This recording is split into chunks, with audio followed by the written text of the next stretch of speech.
The Bills get down to their 53-man roster. The deadline was yesterday at 4 o'clock, and no big surprises from what we were expecting. Tyrell Shavers does make the Bills' 53-man roster for the first time in 3 years. He had been on the practice squad last year. The Bills end up keeping 6 wide receivers, including Shavers, Elijah Moore, and Curtis Samuel on the back end. You can look at the whole 53-man roster on our website, WGR550.com. Max Hairston and offensive tackle Tylon Grable were placed on IR, designated to return. The Bills also are reportedly signing a veteran safety, Sam Franklin, who's a 5-year veteran, all with the Panthers. Only started 9 games, but he's been a special teams ace for Carolina under now Bills special teams coordinator Chris Tabor.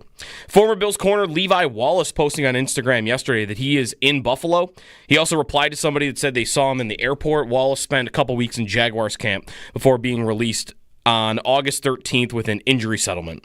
Around the NFL, Isaiah Likely, Ravens tight end, avoids IR. He is still eligible to play against the Bills, but he's not practiced in about a month. The Patriots cut offensive lineman Cole Strange, their first-round pick in 2022. A couple of former Bills getting released around the league. The Jags released former Bills tight end Quentin Morris. Marquez Valdez-Scantling cut by the Seahawks. Nyheim Hines released in L.A. That's your Paddock Chevrolet Sports Update. Paddock Chevrolet celebrating 90 years of being your hometown dealership.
All right, hey everybody, happy Wednesday.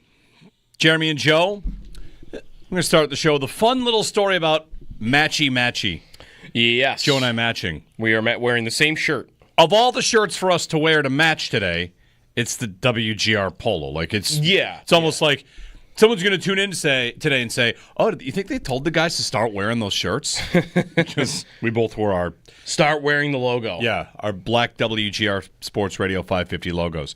Yeah. Which reminds me of another fun story of you and I matching. And did Josh and Owen know this story that ties into today? I don't know. You didn't say not Josh? No, I didn't tell him. You didn't tell him last week? I don't think I told him. So we're going to the stadium today, the new stadium. We're getting another walkthrough of the stadium today. I did. Oh, maybe I did mention it. You did tell him this? I think. On air? We'll find out in a second. Okay. Not on air. Okay. Not on air. So we're going to the stadium today, and you and I have both made the decision to get tickets, right? We waited our turn. We went through PSLs, all that stuff, stadium experience. Here's your thing. Here's what you're looking at. Here's where you could sit. Yep. So I did mine right at the beginning of training camp and decided, I want to have tickets. I want to be whatever. I just want to do it. And the PSL where I was going to choose was not that bad. Yep. And same with the season ticket price. So your trip was a month after me, maybe at least a month. About a month. Probably. 3 to 5 weeks, whatever. Let's call it a month. Yeah. So Joe goes a month after me. Oh, and Josh, if you want to, Yeah. This is a story for you guys because I think it's interesting, and people out there listening, if you want to react, that's fine too. So Joe texts me. He's like, "What section did you say you were in?" Yeah. I'm gonna be in 414. Yeah. And he's in 414. Like, oh wow, that's crazy. Yeah, same section. What row? 5. Yeah, same. 5. Same row. So we're not directly next to each other. No, actually, I think we were on the opposite ends of the row. Okay. We are like 20 plus seats apart. But in a 60, which might as well be different sections. True, but also in a 60 whatever thousand seat stadium, Yeah. we bought seats in the same row, in the same section. We're like within 1% of each other, like so in we'll terms be of how far you could be from people. So if you're in that row, congratulations, I guess, or condolences. No, yeah, condolences, because you might just be the 20 people in between us every game. We're just going to be shouting over them. Everybody see that play? Yeah. We'll write that down for tomorrow. What is he doing out there? Are you guys going to name your section something cool? I mean, we could try. We have to at least have to name our row, I think. Yes. For sure. We're on, especially since we're on either ends of it. So we're getting a walkthrough today. You know, the media every once in a while gets walkthroughs. We're going today. Sal's going to come with us, Brayton as well. So excited about that. And, walk up to the general area where our seats may be. That'll be fun, too. I had to dig my boots out for today. Yes, you need to wear. I walked in with pants, and Josh said, "What's the deal with pants?" Pants. Got to wear pants. It's also not that hot out. It is not. It's fine. Right. If it was 90 degrees out and wearing pants, then that should be like that. Like, that's more you pack it in your car. Yeah. And you change. It's still August, though. Like, it's summertime. You got to... It don't feel like it. Yeah, but it's still shorts time. We are going to get another week of heat. Right. Next week, highs in the mid to upper 70s, 75, 76. So, yeah. It's going to get warm again. The Jeremy and Joe row. Wow. We already got names in the chat that are starting. I mean, that one's that's pretty simple, but it works. Are we bookending the row? Are you on the aisle? I'm on the aisle. I don't think I'm on the aisle. How about the train station? Oh, let's talk about that. That's not a bad idea. What are we doing? It's not a bad idea. I can tie in today. Station. Yeah, okay. Considering it's all one row, also you could do the railroad. Yeah. So here's one different train cars. One thing about your tour of the stadium, the fact that you have to kind of buy a seat or choose where to sit without actually being in the physical structure. One of the seats I looked at, Owen, was the last row. Oh. And again, if you're in the last row, this. Let's think about the arena, right? KeyBank Center. If you have last row seats, you have the ability to tell a tale. Mayor's office, and think about Mayor's office, or the Brian Campbell soup sign, or whatever you want. Yeah. Tyler's Tower way back in the day. The Powenville sign, the population of If you're in the last row, you could do anything. You could be the person at the baseball game that puts the K's up for strikeouts. If you're in the front, certain seats give you the opportunity to express yourself artistically. And I was thinking about the very last row in the new stadium and thought, I don't know what the wall's going to be like, because it's going to be open-ish and wind confusion, and what are we... Yeah. So I bailed on that. I did not go for the last row. There probably will be a wall. You'd think there'd be something to put something on. Yeah, I would think so. But the last row... Will it be big enough, though, for also, like in the arena, it was very visible. Yes. There's a lot of wall, and it's a dark blue wall, so you can put whatever you want up there. Yeah. So I didn't know, so I just, I played it safe. Yeah, like you could see that Pray for McDavid sign all across the arena. I forgot about that one, too. That was my buddy's sign. Pray for McDavid. Pray for McDavid. Like, this one, the stadium's so big, I wonder, you might have made the right call. I don't know what it's going to look like. Although, it maybe. We'll have to start getting some sign ideas, I guess, if there are going to be opportunity for that.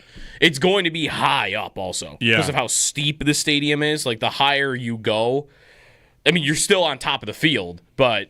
You're going to be as high as you've ever been in a stadium, I think. Introducing Section 414, Shaver's Shop. Shaver's Shop? Oh, I don't know what else to do there. The Jerry and Joe row. Tyrell's something. Tyrell's Trains. I don't know. Tyrell's Train. I don't mind that. Tyrell Shavers makes the 53-man roster. Sal at 7:30, Joe Marino at 8:30, other stuff along the way. We are going to introduce waivers as part of our process in the... which former Bill will return first league. I think we have to call it a league. I think this is a league. Well, if it's a league, then do you still want to do first to sign, or because that could end today? Or do you want to play it out as what most that you get this year? I think it's a league, and every time someone signs, the other three give the winner $5, and that happens again and again. Yeah. And we just keep rolling. I think it's a league. I think we've done it. We've created a... We just keep going until we decide not to. Until the season's over, or we decide not to, or they've all signed. Yeah. All of them come back. Constant waivers. That's what we're looking for. Yeah. So we'll introduce the waiver process today. And, of course... sorry. What am I looking for here? Hard Knocks last night. I stayed up late. I watched Hard Knocks very late because I didn't want to miss it. So all right, let me give you my take on Hard Knocks right now. This is not necessarily a criticism. Yeah. It's just an observation. I also have to confess I've not watched Hard Knocks every year, so I don't exactly know. Mm-hmm. I just know that a lot of the talk around Hard Knocks after the Giants last year was that it was a disaster for the Giants, which I don't even really believe. But I do know that the internet went wild on the Giants for a number of things. Mm-hmm. So that said, is this any sort of Hard Knocks attempt at redemption this season, what they're doing with the Bills? Or is this what it looks like every year? What they're showing you is your team is cool, they care, they're adorable in a lot of ways because whether they're adopting dogs or they're bringing you inside. And at the end of every episode, aren't you wishing they were an hour and a half longer? And I would just like to continue watching them take us inside the Bills process because that stuff is stuff that you don't ever get. Everything is so protected. Mm-hmm. And even this is protected. This is definitely protected. This is still definitely protected, but at least you get a sense of it. Like you get a sense of the relationship between McDermott and James Cook because he makes a funny comment on the sideline like, you got no rhythm. Just making fun of Cook and then the two of them laughing. You don't even know that. Whenever we see something on the sideline during a game, we are left to guess what is being said, to guess everything. I'm thinking back to Derek Anderson laughing on the sideline in a Cardinals game and getting called out by the media for it. He went nuts. He went nuts. Because as nuts as anyone's ever gone in a press conference. But he was right, too, because whenever you see something on the sideline, you just got to fill in the blanks. Yeah. Somebody is yelling at someone. All right, what's it about? Are they on good terms? Is it okay? And we always fill in the gaps. And this is, whatever. It's if nothing else, it's a reminder that a lot of these guys work together. A lot of them like each other. Mm-hmm. Would you have known Josh Allen and Shane Buechele or, high-fiving or are they in deep competition? Maybe that's not exactly the right position to do that at. But KJ Hamler, so happy for Tyrell Shavers after the touchdown in Tampa. Stuff like that. Like, you just get a look at it. Hamler telling his story last night. That was a big part of it. How, he's bounced around the league and he's working hard, and after a bad practice, he feels like he had a bad practice. There's Max Hairston talking about learning from Trey White, how to approach the game, how to be a pro. These are things they can kind of just say, but this setting, it gives you all the best versions of that they want you to see. I just can't imagine a fan base ever not wanting Hard Knocks. I want it every year. Fan base, for sure. Sure. Yeah. But what's the downfall for the team? Are they mad at this point? Nothing. There can't be anything. Nothing. I mean, it's been that Giants example, and remember, that's an off-season hard. Like, that is the whole concept of the show is basically, it wasn't as much Giants Hard Knocks as it was Joe Shane Knocks. Yeah, right. Like, we were just following around one guy the whole season, which was we're following around the GM, whereas the Bears Hard Knocks last year, which I watched some of. I didn't watch much of the Jets the year before that. I did watch a lot of the Lions one the year before that. I do think that no team should ever not want it anymore because they're definitely not putting any of the real juicy things that could open yourself up to criticism anymore. The Bills might not have that, by the way. True. Like, it's possible they just don't have debates in a meeting room between coaches about this player should do this or this. Like, I guess it's possible that doesn't happen. I guess it's possible that they're not debating on, seeing some inner office scene where they're arguing about whether one player should make the team or not. You're getting more of the storytelling of the players, and I think that's kind of been more of the theme of Hard Knocks, like this training camp edition of Hard Knocks for at least 3 years, I think now. Yeah. And for a fan base, it's great. I think it is now a show that is built for the fans that are that team that are in it. I've seen some complaints. I've seen some people that are like checking out on this edition of Hard Knocks because I don't really think it's geared for the non-Bills fan anymore. The same way I felt like last year. Why did I stop watching it? If I were a Bears fan, I probably would have watched the whole thing and been really dialed in and interested in it, but I can only care about their fourth-string tight end for so much. And if you aren't a Bills fan, you've never heard the name Zach Davidson, or you just don't have a tie to the team, I don't know if it's their redemption as much as they're settling into, all right, this is what we are now. We are designing this show for its own team's fan base more than we're designing it for all football fans. I don't think I'm seeing a lot of rave reviews from all football fans, but I also didn't see rave reviews last year or the year prior. That's right. It feels like it's for Bills fans more than it's for NFL fans. Definitely. Right? I think that's definitely true. So but again, the Bills, again, they might be different than Chicago last year with Matt Eberflus and a coaching staff that is, living on the wire of this year has to go well and there was more tension. You still didn't even see that last year, and I have to believe there was some of that. Mm-hmm. Here, I could believe that there isn't that going on behind the scenes, and they're just not showing it to us. Right. I don't know how tense they get this time of year. They might get tense in December and January. Right. Although, I will say, there was one seemingly innocent comment in the episodes. If you didn't watch the episode, I'm not going to spoil too much for you. But there's a little bit, and really there's not really much to spoil. There's no revealing. There's a great, I loved the segment of Allen and the other quarterbacks going through the biomechanics. Yes. They're on camera. There's 3 cameras around them. I thought that was really cool because we've heard Josh talk about that stuff that he does, but we had never really seen what it looks like. So I thought that was cool. What else would be spoiler alert from it? Nothing really crazy. I've got takes on that. But the thing I took away, the little roundtable discussion in the hotel in Tampa, it's McDermott and Tracy McGrady and Vince Carter, which it seemed a little staged, right? That seemed like a conversation that was staged. Sure, yeah. To have a conversation about leadership. It might have been one of the more cheesy parts of the episode. However, McDermott said something right at the beginning. I'm sorry, I don't know the exact quote. But he said it, and then they just moved on to talking about leadership. Mm-hmm. And what he said was, we have some young players we're really going to need here. Mm-hmm. Talking about his defense. And who's he talking about?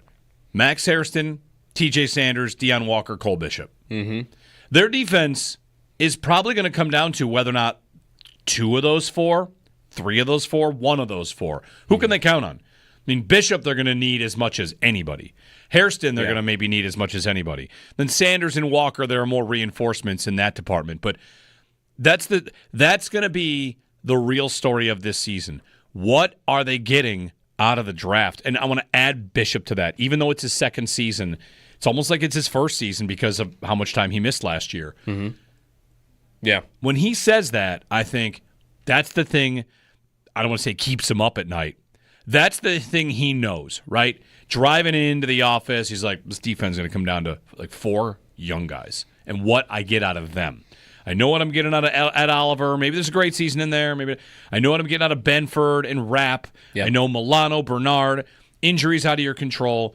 But McDermott, they start that little roundtable conversation. It's like, yeah, we're going to need a lot out of a couple of young guys. Really important young guys on this team, which is exactly what I've been telling you. I watched Brett Coleman of the Bootleg podcast. Like, his whole big thing was, this is a great team that has a couple of young guys in really important spots. They really need to get it done. Mm-hmm. And here's McDermott echoing that thought. And I thought, that's what he thinks about all the time. How is he going to get them ready? What can he do? And then the conversation goes into leadership and all that. So that was my takeaway. It was like, oh, there it is. That's the nugget. That's the truth. That's the coach on what he really thinks about a lot. Yeah, it's the young players. Yeah. On defense. And isn't Bishop doing that more than any? Because that's his position. That's his... Not just that he's coached up, like he's played safety, and he's been so spoiled at that position the whole time he's been here, and the guy wasn't on the field. I mean, I guess at time of recording, was he just getting back on the field when he's sitting down with Vince Carter and McGrady? I think that would time out, right? Like, he was just getting back on the field. Like, I would bet Bishop is doing that for him more than anybody. Because you kind of said this yesterday about defensive linemen. Like, Deion Walker, TJ Sanders, Landon Jackson, like, those guys can make a mistake and, might be 7 yards instead of 2 yards for the opponent.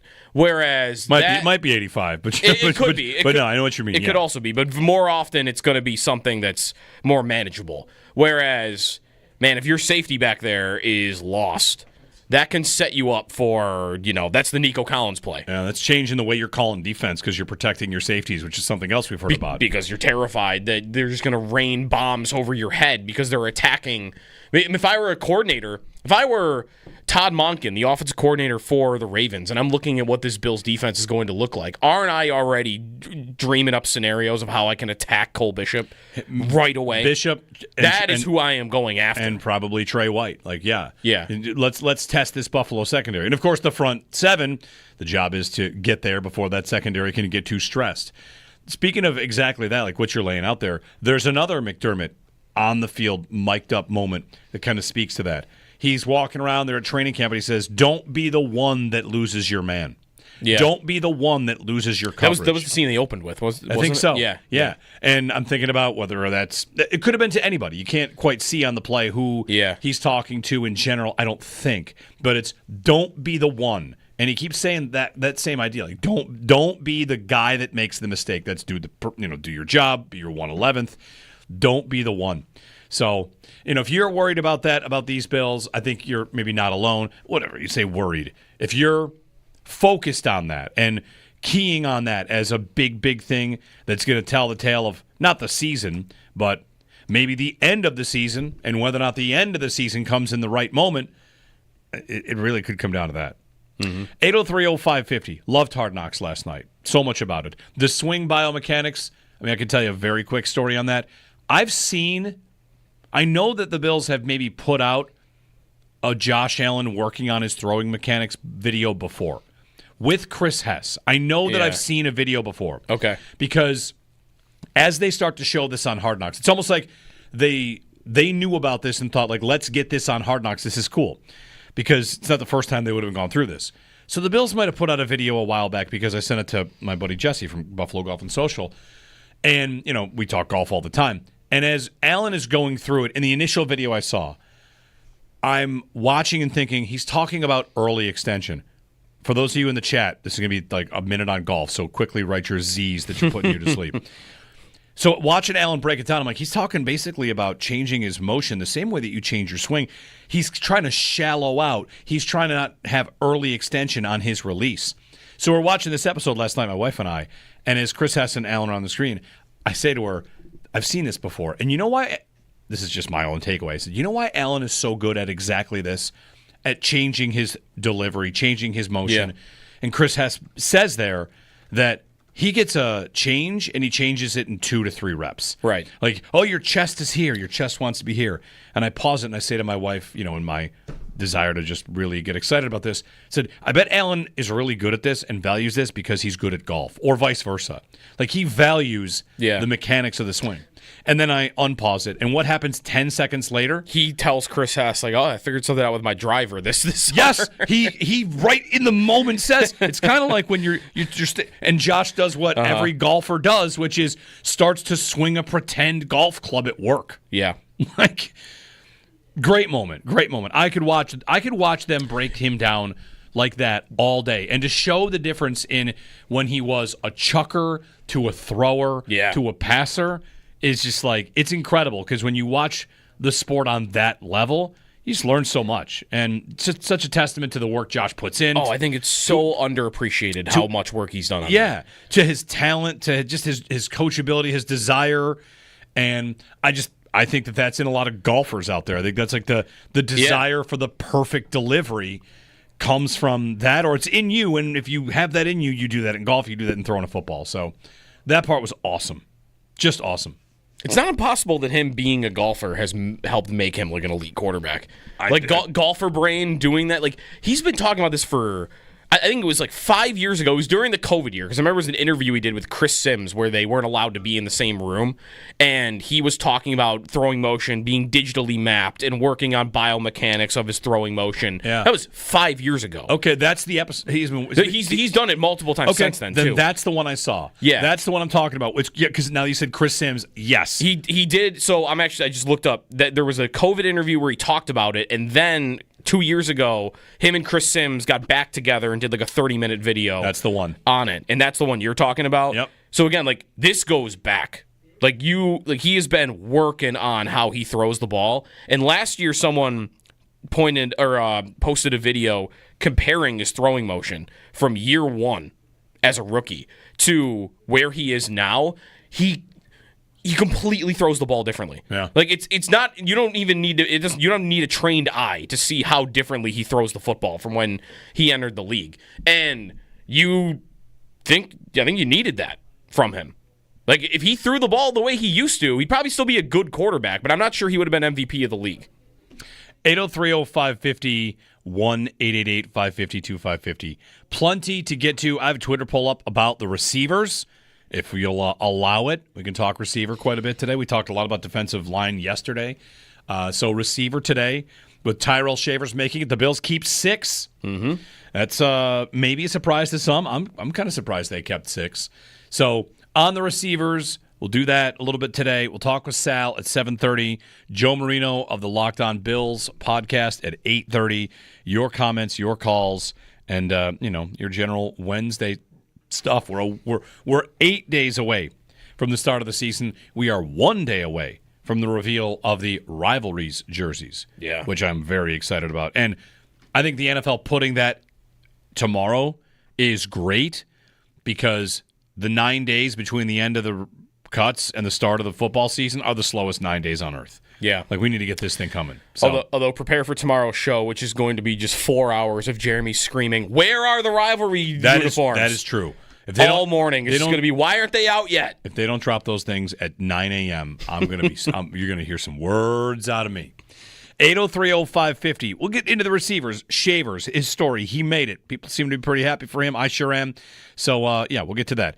It's Jeremy and Joe here on WGR.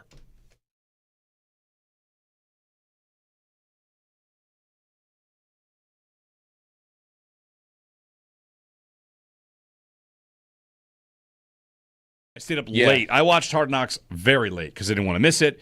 So, all right, let me give you my take on Hard Knocks right now. This is not necessarily a criticism. Yeah. It's just an observation. I also have to confess I've not watched Hard Knocks every year, so I don't exactly know. Mm-hmm. I just know that a lot of the talk around Hard Knocks after the Giants last year was that it was a disaster for the Giants, which I don't even really believe. But I do know that the internet went wild on the Giants for a number of things. Mm-hmm. So that said, is this any sort of Hard Knocks attempt at redemption this season, what they're doing with the Bills? Or is this what it looks like every year? What they're showing you is your team is cool, they care, they're adorable in a lot of ways because whether they're adopting dogs or they're bringing you inside. And at the end of every episode, aren't you wishing they were an hour and a half longer? And I would just like to continue watching them take us inside the Bills process because that stuff is stuff that you don't ever get. Everything is so protected. Mm-hmm. And even this is protected. This is definitely protected. This is still definitely protected, but at least you get a sense of it. Like, you get a sense of the relationship between McDermott and James Cook because he makes a funny comment on the sideline like, "You got no rhythm." Just making fun of Cook and then the two of them laughing. You don't even know that. Whenever we see something on the sideline during a game, we are left to guess what is being said, to guess everything. I'm thinking back to Derek Anderson laughing on the sideline in a Cardinals game and getting called out by the media for it. He went nuts. He went nuts. Because as nuts as anyone's ever gone in a press conference. But he was right, too, because whenever you see something on the sideline, you just got to fill in the blanks. Yeah. Somebody is yelling at someone. All right, what's it about? Are they on good terms? Is it okay? And we always fill in the gaps. And this is, whatever. If nothing else, it's a reminder that a lot of these guys work together. A lot of them like each other.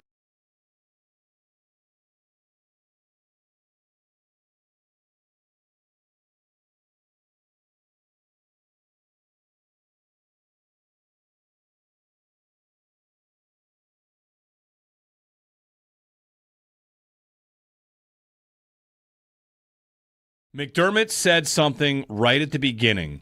I'm sorry, I don't have the exact quote. But he said it, and then they just moved on to talking about leadership. Mm-hmm. And what he said was, we have some young players we're really going to need here. Mm-hmm. Talking about his defense. And who's he talking about? Max Hairston, TJ Sanders, Deion Walker, Cole Bishop. Mm-hmm. Their defense is probably going to come down to whether or not 2 of those 4, 3 of those 4, 1 of those 4. Who can they count on? I mean, Bishop, they're going to need as much as anybody. Hairston, they're going to maybe need as much as anybody. Then Sanders and Walker, there are more reinforcements in that department. But that's going to be the real story of this season. What are they getting out of the draft? And I want to add Bishop to that. Even though it's his second season, it's almost like it's his first season because of how much time he missed last year. Mm-hmm. Yeah. When he says that, I think that's the thing, I don't want to say keeps him up at night. That's the thing he knows, right? Driving into the office, he's like, this defense is going to come down to like 4 young guys and what I get out of them. I know what I'm getting out of Ed Oliver. Maybe there's a great season in there. Maybe I know what I'm getting out of Benford and Rapp. Yep. I know Milano, Bernard. Injuries out of your control. But McDermott, they start that little roundtable conversation. It's like, yeah, we're going to need a lot out of a couple of young guys. Really important young guys on this team, which is exactly what I've been telling you. I watched Brett Coleman of the Bootleg podcast. Like, his whole big thing was, this is a great team that has a couple of young guys in really important spots. They really need to get it done. Mm-hmm. And here's McDermott echoing that thought. And I thought, that's what he thinks about all the time. How is he going to get them ready? What can he do? And then the conversation goes into leadership and all that. So that was my takeaway. It was like, oh, there it is. That's the nugget. That's the truth. That's the coach on what he really thinks about a lot. Yeah, it's the young players. Yeah. On defense. And isn't Bishop doing that more than any? Because that's his position. That's his... Not just that he's coached up, like he's played safety, and he's been so spoiled at that position the whole time he's been here, and the guy wasn't on the field.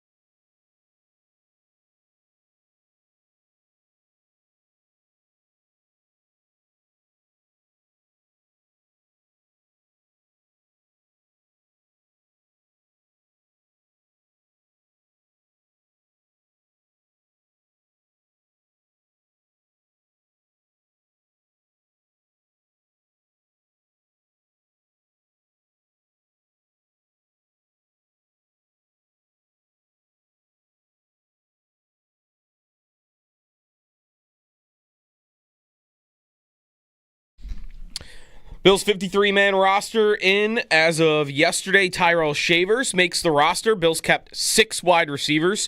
Max Hairston and Tylen Grable placed on IR, designated to return. Dane Jackson was released. You can get the whole list on our website, WGR550.com. 2 potential players in the secondary the Bills might be bringing in. They are reportedly signing veteran safety Sam Franklin, who was a special teams guy under Chris Tabor, the current Bills special teams coordinator when he was in Carolina. He played 5 years for the Panthers, only started 9 games. Former Bills corner Levi Wallace posting on Instagram that he is in Buffalo, so we'll see about that. He was in Jacksonville for a couple weeks during their training camp. Around the NFL, Isaiah Likely avoiding IR, so he's still eligible to play against the Bills in Week 1. New England cuts their former first-round pick Cole Strange, offensive guard. He was their first-round pick in 2022. A couple of former Bills getting cut around the league. Quentin Morris, a tight end, released in Jacksonville. Marquez Valdez-Scantling, released by the Seahawks. Nyheim Miller-Hines, formerly Nyheim Hines, released by the LA Chargers. That's your Paddock Chevrolet Sports Update. Paddock Chevrolet celebrating 90 years of being your hometown dealership.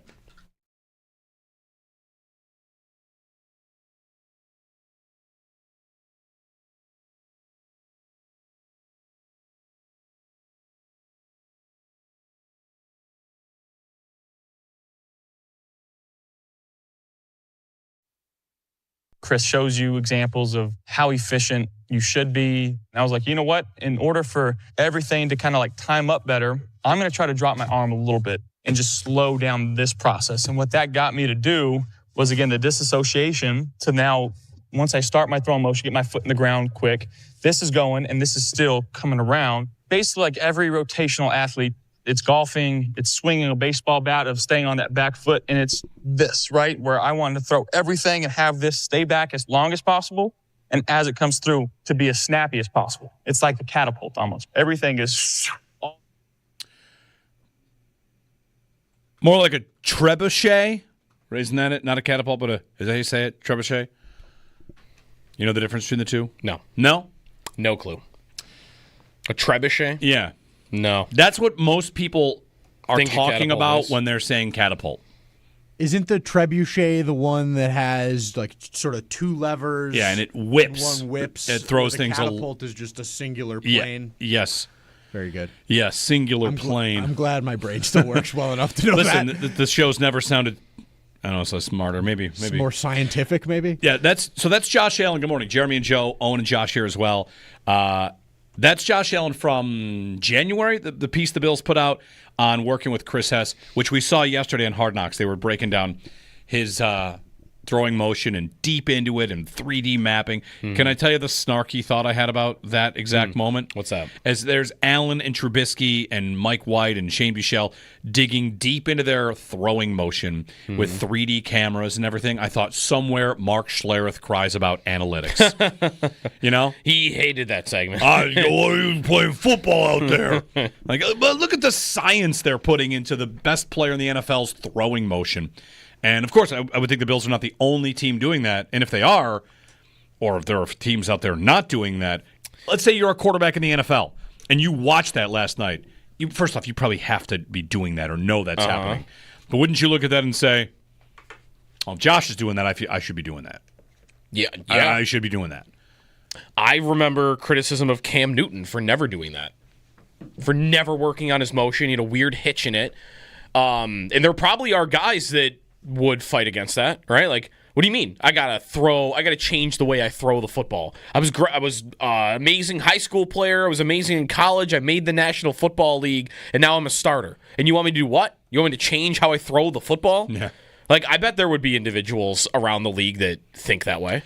There might be. I don't know who they would be right now. They might be against it because, ego, or they might be against it because they think this job is already hard enough. Let me figure out the league first before I change the way you throw the ball. Because I can't think of another starter in the league right now that I have heard. I mean, we're closer to the Bills, so maybe if I was covering the Texans, I would hear about Stroud doing it. But I don't know of another quarterback in the league that has like rehauled their throwing motion like Josh has.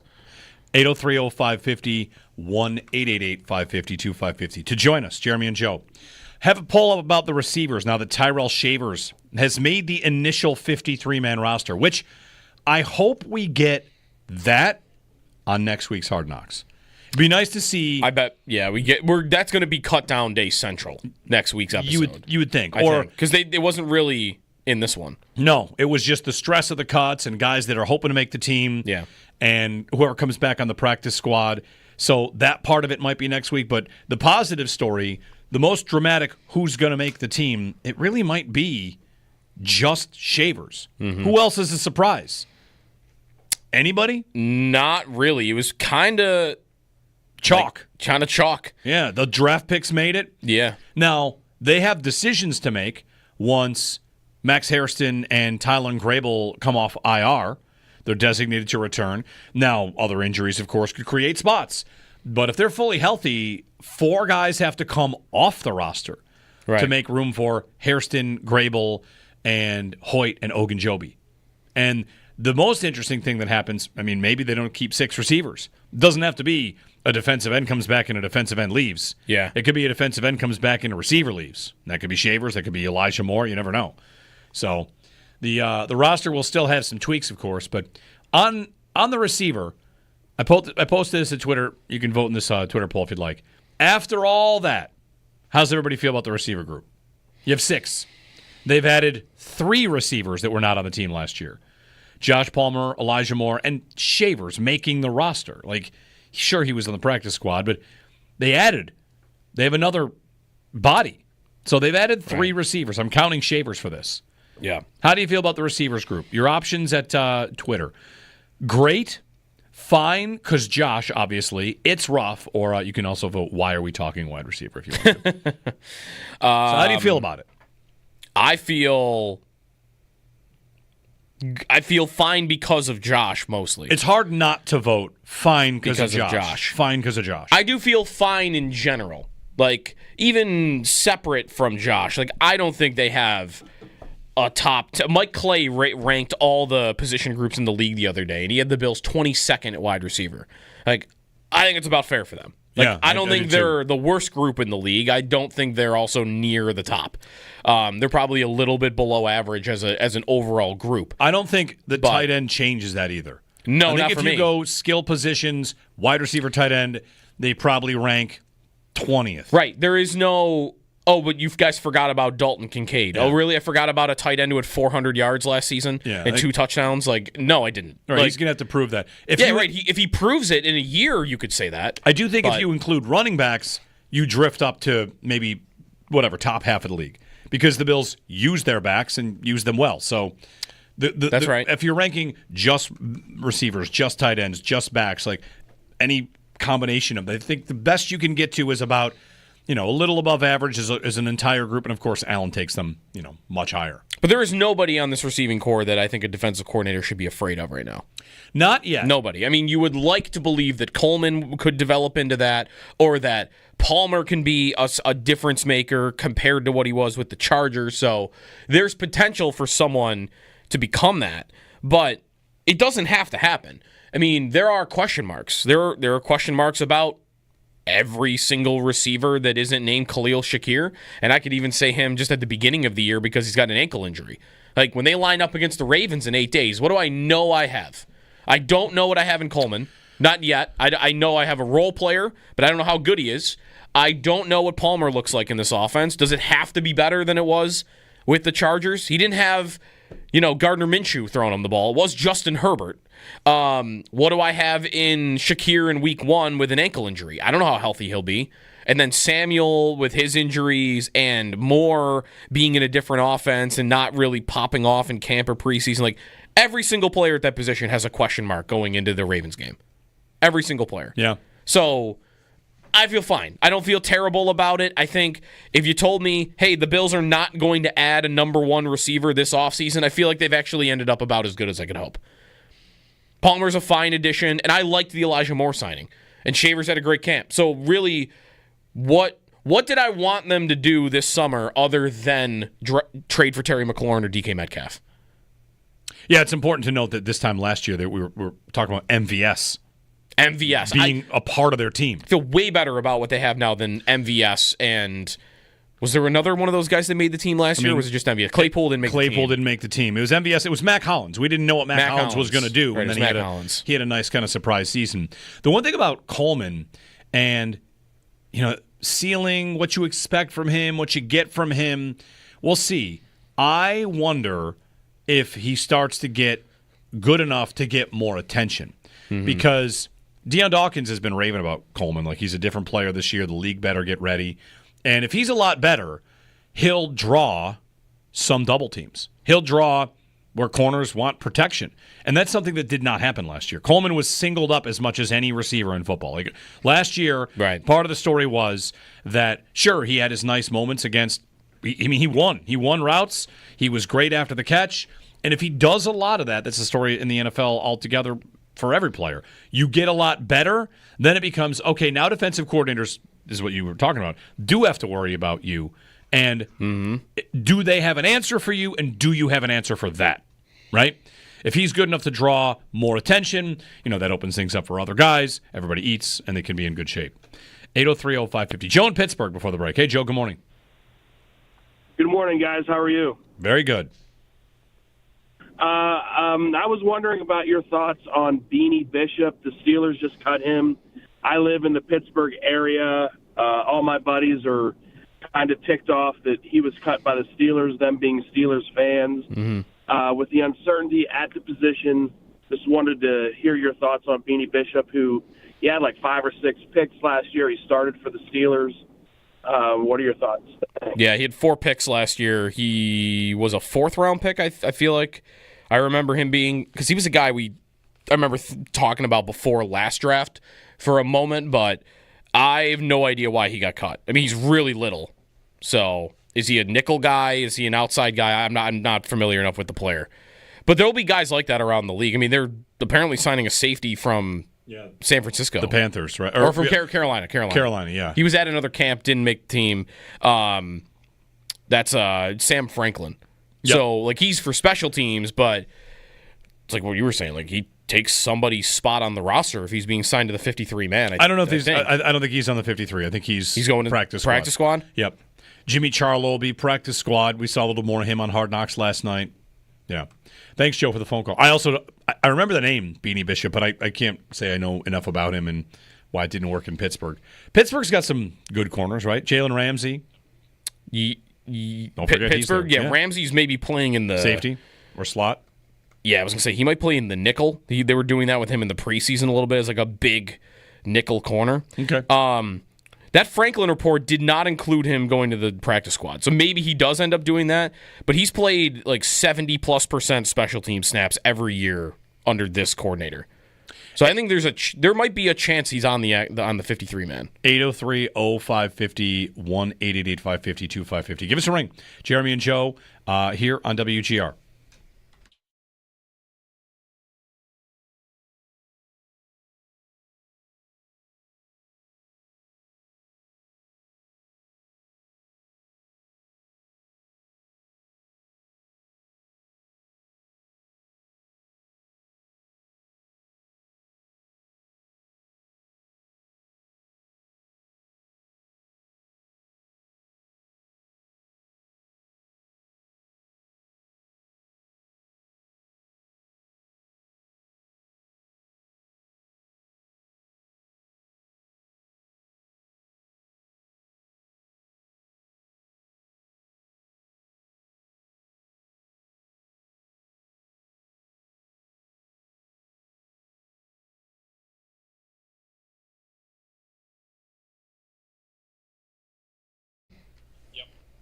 I stayed up late. I watched Hard Knocks very late because I didn't want to miss it. So, let me give you my take on Hard Knocks right now. This is not necessarily a criticism. Yeah, it's just an observation. I also have to confess I've not watched Hard Knocks every year, so I don't exactly know. Mm-hmm. I just know that a lot of the talk around Hard Knocks after the Giants last year was that it was a disaster for the Giants, which I don't even really believe. But I do know that the internet went wild on the Giants for a number of things. Mm-hmm. So that said, is this any sort of Hard Knocks attempt at redemption this season, what they're doing with the Bills? Or is this what it looks like every year? What they're showing you is your team is cool, they care, they're adorable in a lot of ways. Because whether they're adopting dogs or they're bringing you inside. And at the end of every episode, aren't you wishing they were an hour and a half longer? And I would just like to continue watching them take us inside the Bills process because that stuff is stuff that you don't ever get. Everything is so protected. Mm-hmm. And even this is protected. This is definitely protected. This is still definitely protected, but at least you get a sense of it. Like you get a sense of the relationship between McDermott and James Cook because he makes a funny comment on the sideline like, you got no rhythm. Just making fun of Cook and then the two of them laughing. You don't even know that. Whenever we see something on the sideline during a game, we are left to guess what is being said, to guess everything. I'm thinking back to Derek Anderson laughing on the sideline in a Cardinals game and getting called out by the media for it. He went nuts. He went nuts. Because as nuts as anyone's ever gone in a press conference. But he was right, too, because whenever you see something on the sideline, you just got to fill in the blanks. Yeah. Somebody is yelling at someone. All right, what's it about? Are they on good terms? Is it okay? And we always fill in the gaps. And this is, whatever. If nothing else, it's a reminder that a lot of these guys work together. A lot of them like each other. On the receiver, I posted this at Twitter. You can vote in this Twitter poll if you'd like. After all that, how's everybody feel about the receiver group? You have 6. They've added 3 receivers that were not on the team last year. Josh Palmer, Elijah Moore, and Shavers making the roster. Like, sure, he was on the practice squad, but they have another body. So they've added 3 receivers. I'm counting Shavers for this. Yeah. How do you feel about the receivers group? Your options at Twitter. Great, fine, because Josh, obviously, it's rough, or you can also vote, why are we talking wide receiver if you want to. So how do you feel about it? I feel I feel fine because of Josh, mostly. It's hard not to vote fine because of Josh. Fine because of Josh. I do feel fine in general. Like, even separate from Josh. Like, I don't think they have a top... Mike Clay ranked all the position groups in the league the other day, and he had the Bills 22nd at wide receiver. Like, I think it's about fair for them. Like, yeah, I don't think they're the worst group in the league. I don't think they're also near the top. They're probably a little bit below average as an overall group. I don't think the tight end changes that either. No, I think not if for you me. go skill positions, wide receiver, tight end, they probably rank 20th. Right. There is no... Oh, but you guys forgot about Dalton Kincaid. Yeah. Oh, really? I forgot about a tight end who had 400 yards last season and 2 touchdowns? Like, no, I didn't. Right, he's going to have to prove that. Right. If he proves it in a year, you could say that. I do think if you include running backs, you drift up to maybe, top half of the league. Because the Bills use their backs and use them well. So that's right. If you're ranking just receivers, just tight ends, just backs, like any combination of them, I think the best you can get to is about a little above average as an entire group, and of course Allen takes them much higher. But there is nobody on this receiving core that I think a defensive coordinator should be afraid of right now.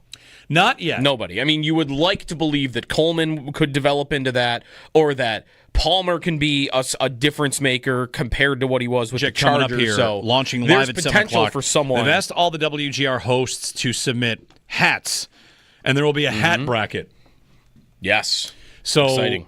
First matchup goes live at 7 o'clock. Vote for the hat you like better, and somebody's hat's going to win the hat bracket. This is hat radio. I'm into it because I make my hat choices carefully each day now that we're on the YouTube stream. And I think it's worth pointing out, last night, Sean McDermott rocking a flat brim. He is helping. Yeah.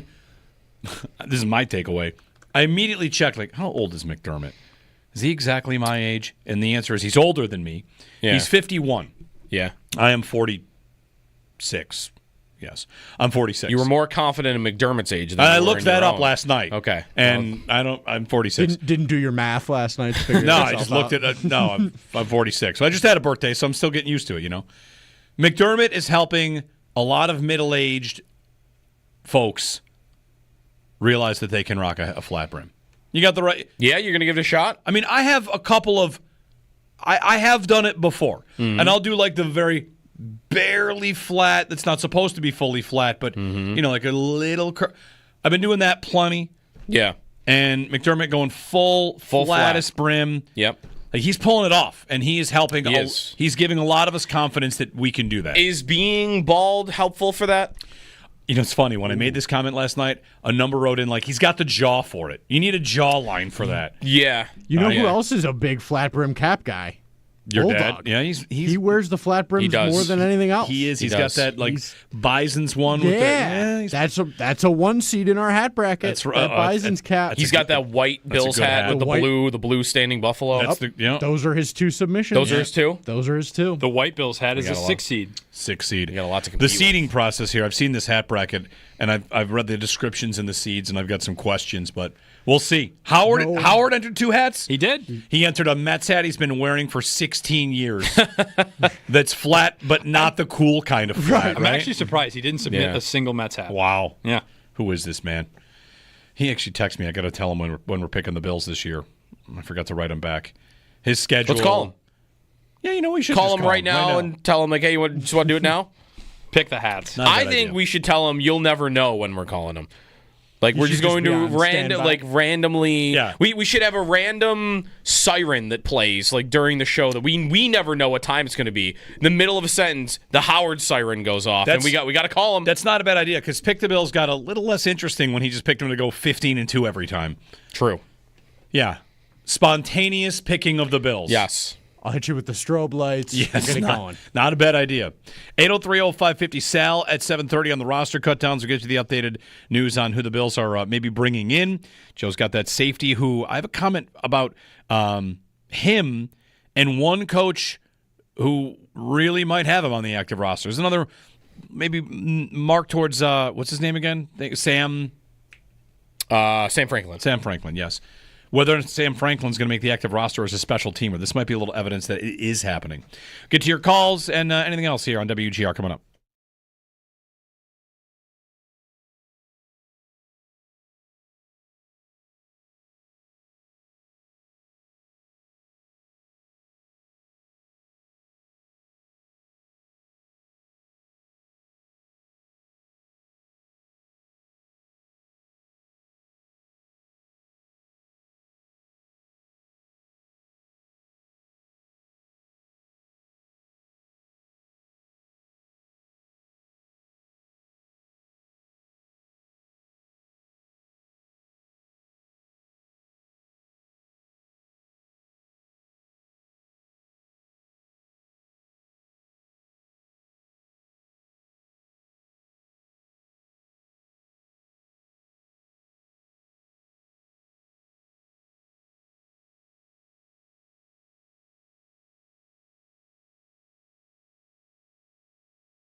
The Bills get their roster down to 53, making a bunch of cuts yesterday. Nothing really that was that surprising.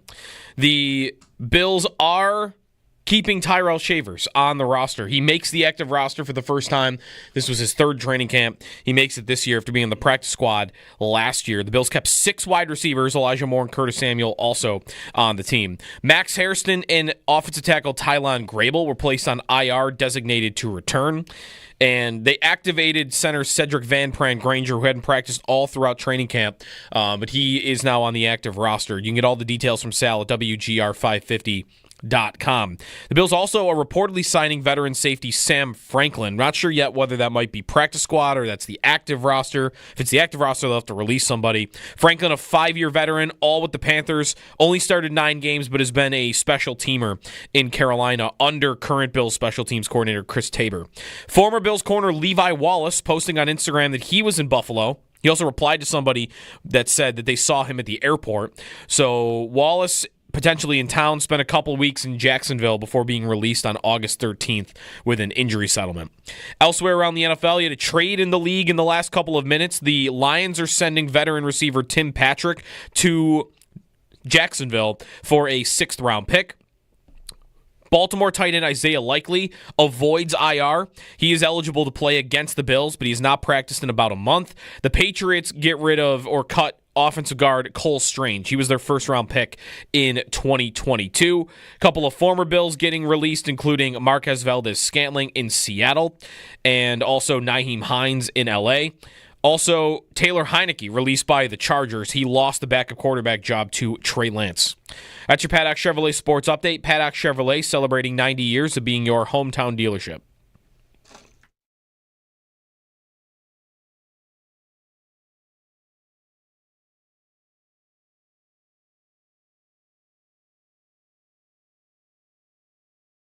Tremendously. I feel like I've grown it's night and day compared to last year. I put on some weight, which I plan to do over the off season, just so I can be able to block bigger guys and do things, especially like a gunner too on special teams. Tyrell Shavers. I was just Googling his college images, like an image search of Tyrell Shavers in college. Why was I doing that? I did that yesterday, actually. Were they for him at Alabama? Yeah. Yeah, me too. Because? I was just seeing if I could find a picture of him, Jerry Jeudy, Jalen Waddle, and Devonta Smith, all in a photo. Be like, show me a better receiver core. But yeah, I like it. I only found him with Smith, and then him with he was always next to Butch Davis. Is that the coach who's at Tennessee now? I gotta freshen back up on college football. Jeremy and Joe, good morning. One quick. Why were you looking? I was looking because I've noticed something on the Bills roster. What's that? Well, when you cut down to 53, yeah, a lot of numbers become available.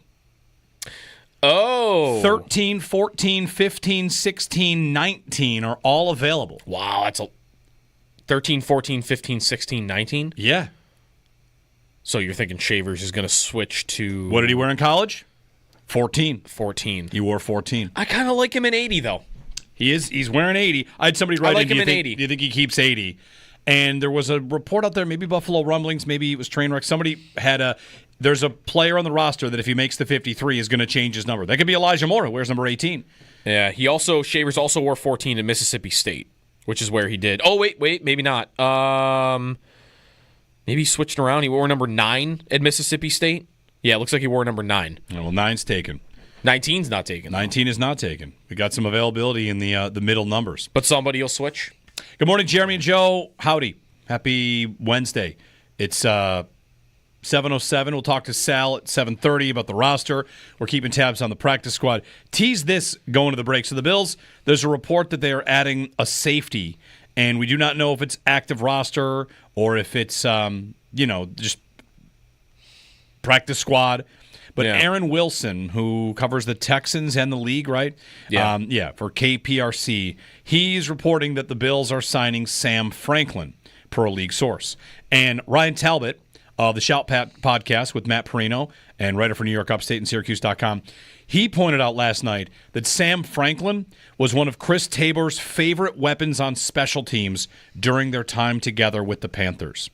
So I don't know if that means that Sam Franklin's going to the active roster to be on special teams, but there's a connection there. Chris Tabor in his first season here with the Bills as coach, and he's pulled a guy that he worked with before from Carolina for special teams. So could that be an active roster safety? It's possible. Good. I not seeing practice squad attached to the original report, I think we don't know, though. He didn't also say active roster. So nope. Maybe we get a better sign of that today. And there's also the Levi Wallace thing, which he's in town. He said on Instagram, so what it exactly was on his story, he posted, it's just a black screen with the little location tab, and it was Buffalo, New York. And then somebody else said that they saw him at the airport, and he said, wow, you guys are watching me, or something along those lines. So he basically said he's here. Yeah.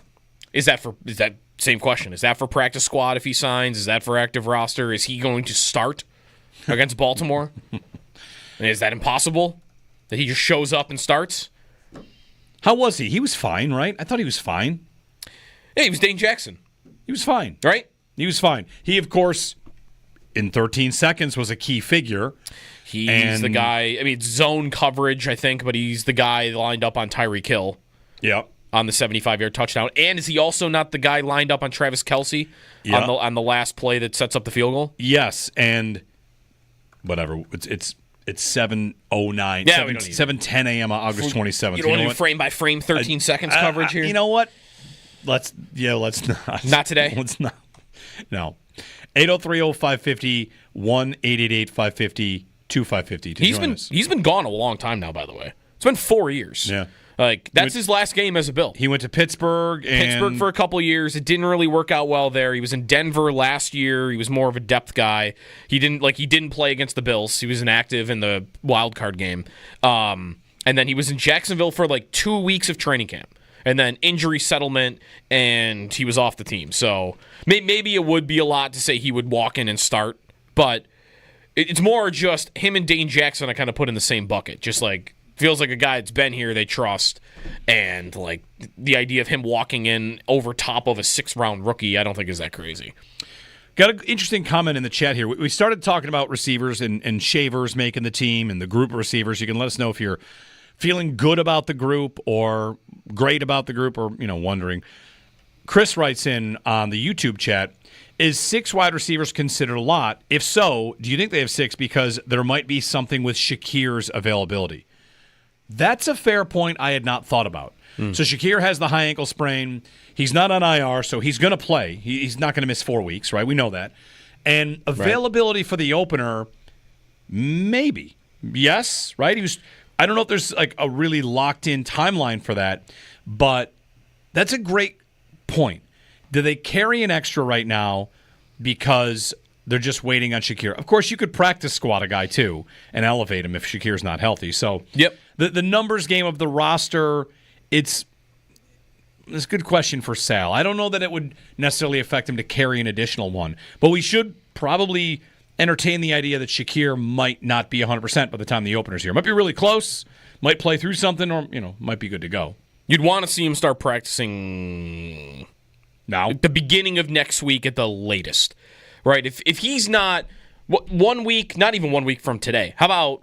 Well, actually, we got to get back into the routine of this. What's the first day they'll practice? It is Wednesdays, isn't it? Yeah. So 1 week from today, if I have this right, I think will be their first injury report of the season, game week injury report.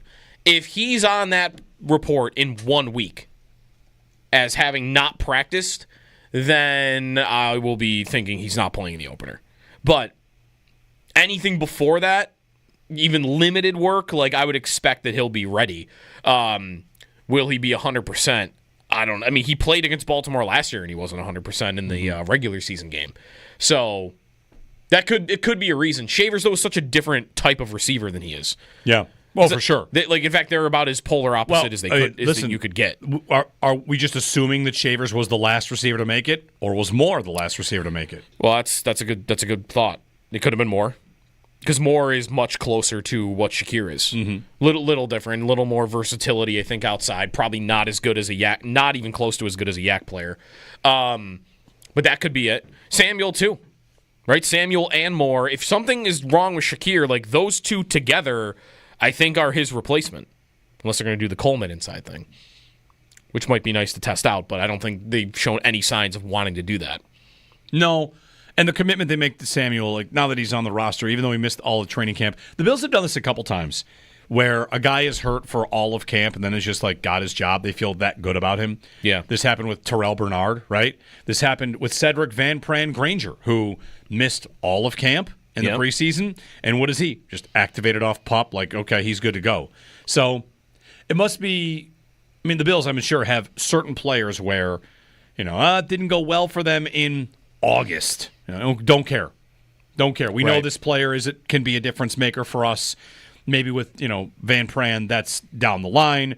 Maybe with a guy like last year, 2 years ago, Terrell Bernard, when he kind of bursts onto the scene, like, okay, we just kind of know this is going to be the guy. 3 years ago, how many years ago is that now? At one point, that was Shakir. It was Shakir caught 10 passes as a rookie, and then in his second training camp struggled. Like, I remember daily, weekly, like, he's not having a good camp, and everybody seemed to agree. And was it ever even a thought for them? Like, they just liked him. Yeah. 5th-round pick. Wouldn't be. I mean, they just moved down from a 5th-round pick after 1 year. Eddie Ulofoshio, so you can do that. But they felt enough conviction about him where, like, yeah, we don't really care. Like, we trust him enough. Like, we think he's on his way to being a player.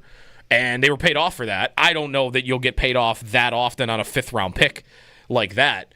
Being a 100-target player eventually. But, yeah, they gave Terrell Bernard a starting job at middle linebacker after basically not practicing and playing an entire preseason.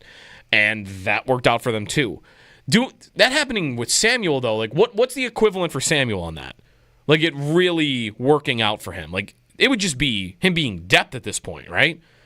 Like, him living up to what his contract is.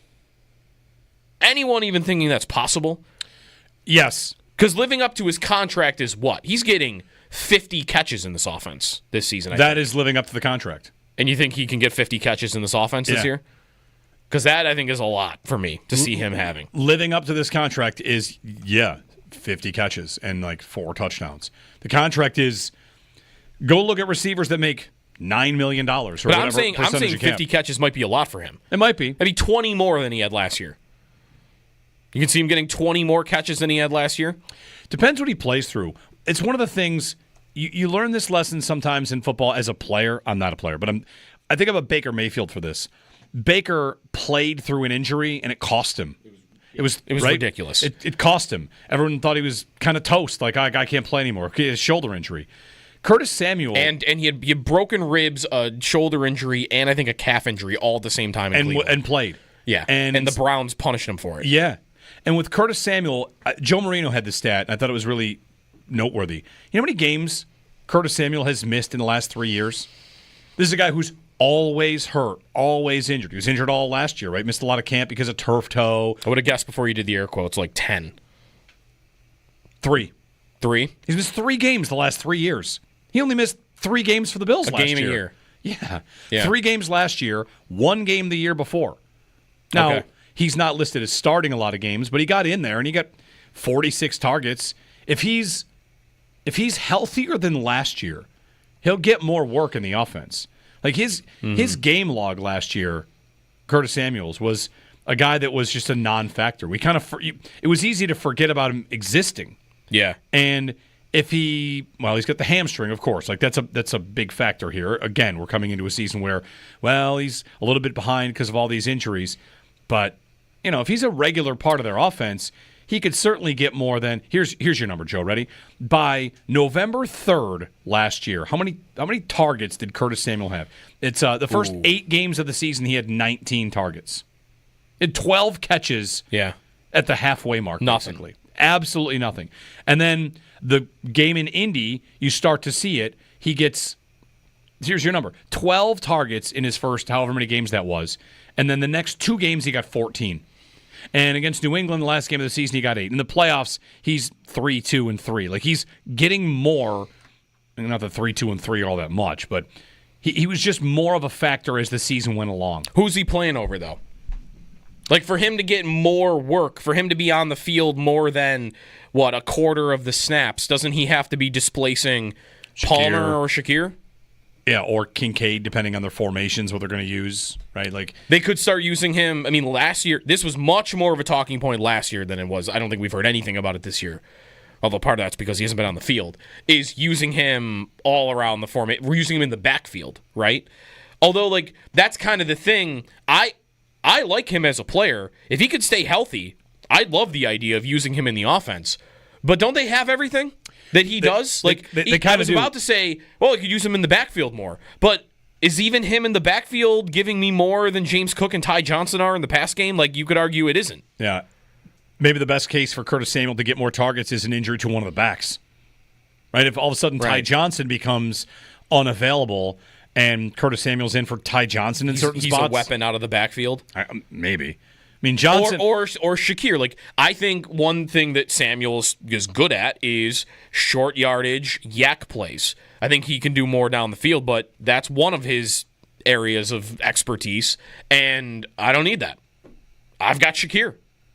I've got everything I feel like Samuel does. I've got another guy that does that. Yeah, there's no specialty of his that I don't have anywhere else. And the thing that Samuel does not bring to the backfield that Ty Johnson does, like if you see Curtis Samuel in the backfield, you are certainly not expecting him to stay in and pass protect, right? Whereas with Ty Johnson, it's, he could stay in, he could motion out, he could leak out, he could burn whoever's responsible there. Like with Ty Johnson, there's, I guess, a question as to what will happen, whereas Cook and Samuel, to a greater extent, Samuel, you kind of know what he's going to do. 803-0550. Speaking of receivers, the Patriots kept 8. Did they? 8. They kept all of those receivers? Yeah. Now, one difference might be between the Bills have 6, the Patriots have 8. One of those Patriots receivers might be a special teams guy, like a return man, and for the Bills, the return man is at corner. Yeah. So that's an easy kind of one apart, but they kept 8. The other thing is, so one of those 8 is Jalen Polk, who is on IR, their second-round pick from last year. And when we talked to Evan Lazar on Monday, he said if he wasn't injured, he was on his way to getting cut. Like, and maybe they'll do it at some point during the year. Like, so even though 7 is still a lot, like Polk maybe got saved by getting injured, by hanging around a little bit longer.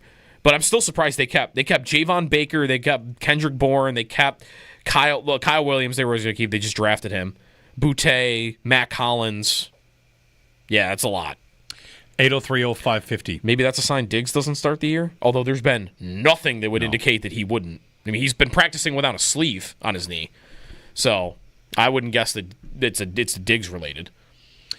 Yesterday, we drafted in a snake draft. If you missed it, in the 8 o'clock hour, we drafted former Bills that will become future Bills. And the number 1 overall pick was Rasul Douglas, who signed. Yes. So that means Josh has an open roster spot, and we're going to do some waivers here. Right? Why not? Waiver claims. Should we do a fab budget or no? Just kidding. Just reverse waiver order priority.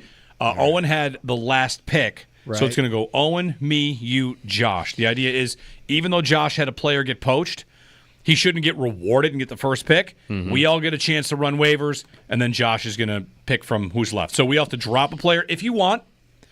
And I have a very easy decision. This is a massive advantage to be going first here. Yeah, I mean, this is massive. Pretty there's a very clear. So Owen's team is again. These are former Bills not on the roster. We are drafting who will return. Owen's team is Harrison Phillips, Jake Kummerow, and Dean Marlowe.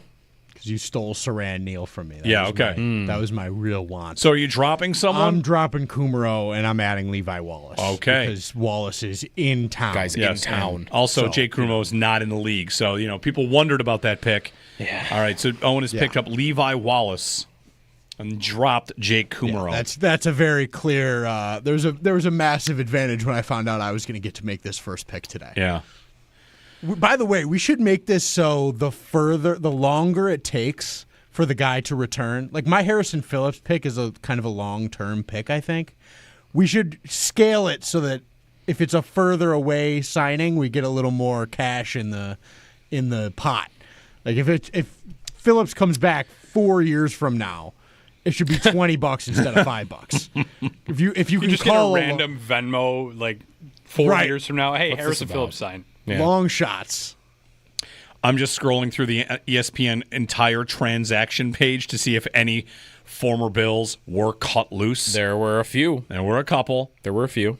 Yeah, do I want to make a move here? Who are some of the guys that were released? MVS got cut. No, he's not coming back. Nyheim Hines got cut. He's not coming back. Raheem Blackshear got cut. He's not coming back. Quentin Morris got cut. Now that one, I don't know. I like Zach Davidson after last night's Hard Knocks. Yeah. I don't want to move off Zach Davidson. Good. I think that might be the list of former Bills that I saw. All right. You know, in that case, I'm gonna hold steady. I've got Gabe Davis. Dustin Hopkins got cut. That's pre-McDermott. Gabe Davis, Saran Neal, and Kyle Allen. Which, I mean, Saran Neal and Kyle Allen aren't coming this year. Gabe's my only shot, so I'm going to keep it. I'm going to keep my roster as is. All right. So that's me next? Yep. All right, I'll make a change here. I'll cut Zach Moss and I'll add Quentin Morris. Yeah, I can see that. Okay. I mean, they might like Zach Davidson, but for the last 2 seasons while Zach Davidson has been here, Quentin Morris has been above him. Yeah.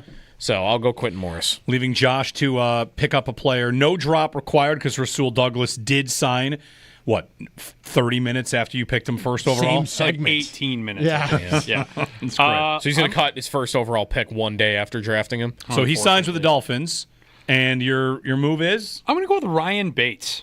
Wow. Whoa. Ryan Bates. Did he get released? No, he did not. Okay. But it's a bit of a hedging my bets there. A little bit of a long-term pick. Okay. I don't mind it. Rather than the immediate one, because that didn't work out for me yesterday. That's right. I tried to go for something that maybe be more immediate, but Bates is under contract with the Bears, and then as a UFA. Mm-hmm. I could come back. And the Bills have a UFA guard, David Edwards, next year. They could. They're going to go cheap. I put Ryan Bates on Josh's team. $5 from each of us to the winner of the next player to sign. Man, which means we're all going to Venmo Owen in 4 hours when Levi Wallace signs on the practice squad. I'm really looking or forward active to roster. it. I think we determined even practice squad counts. Yeah, it counts. Practice squad counts. He'll sign to the practice squad. Practice squad. Yeah. Huge. And they'll elevate him to start week 1. And then we'll go through waivers again because there'll be an open spot. Sal, on the other side, did you think people could have this much fun with practice squad signings of former players? We find a way. This is giving me hope that this my greatest dream of all, to have a dynasty league where you just draft coordinators. This is proof it could work. We've never figured out when the right time to pick, though, is, right? Now. Right now? Why not right now? Coordinators to get jobs. All right, let's do it at 9 o'clock. I'm in. And maybe we should do it next week. Get our coaching dynasty league. You can't draft any NFL head coaches. You just draft coaches to become head coaches. Or college head coaches. Yeah. You know who'd retired head coaches. You know who'd be my on-the-board player who's a diamond in the rough who I'd hang on to forever? Nick Saban. Davis Webb. Davis Webb. Oh, wow. Davis Webb's going to be an NFL coach. Book it. Long-term bet. Get ready for it. All right, Sal on the other side. On the roster, what they could still be looking for, tracking practice squad, potential moves there. Jeremy and Sneaky Joe here on WGR.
Cut down day in the NFL yesterday. The Bills get their roster down to 53, and no real big surprises. Tyrell Shavers made the roster, which was becoming more and more expected. The Bills kept 6 wide receivers, Curtis Samuel, Elijah Moore, on the team as well. Max Hairston and offensive tackle Tylan Grable were placed on IR, designated to return. The Bills activated center Cedric Van Pran Granger after he had not practiced really throughout all of training camp or the preseason. The Bills also are reportedly going to be bringing in and signing veteran safety Sam Franklin, 5-year veteran, all with the Panthers, only started 9 games, but he had been a special teams ace in Carolina under now Bills special teams coordinator Chris Tabor. Also, former Bills corner Levi Wallace posted on Instagram that he is in Buffalo, and then he also replied to someone that said they saw him at the airport, so looks like he's here. Wallace spent a couple weeks in Jaguars camp before being released on August 13th with an injury settlement. Elsewhere around the NFL, Isaiah Likely avoids IR in Baltimore. He is still eligible to play against the Bills, but he has not practiced in a month. The Patriots cut offensive guard Cole Strange, their first-round pick in 2022. A couple of former Bills being released yesterday on cutdown day. The Jaguars cut former Bills tight end Quentin Morris. Marquez Valdez-Scantling released in Seattle. Nyheim Hines released in L.A. Those are your Paddock Chevrolet sports headlines. Paddock Chevrolet celebrating 90 years of being your hometown dealership.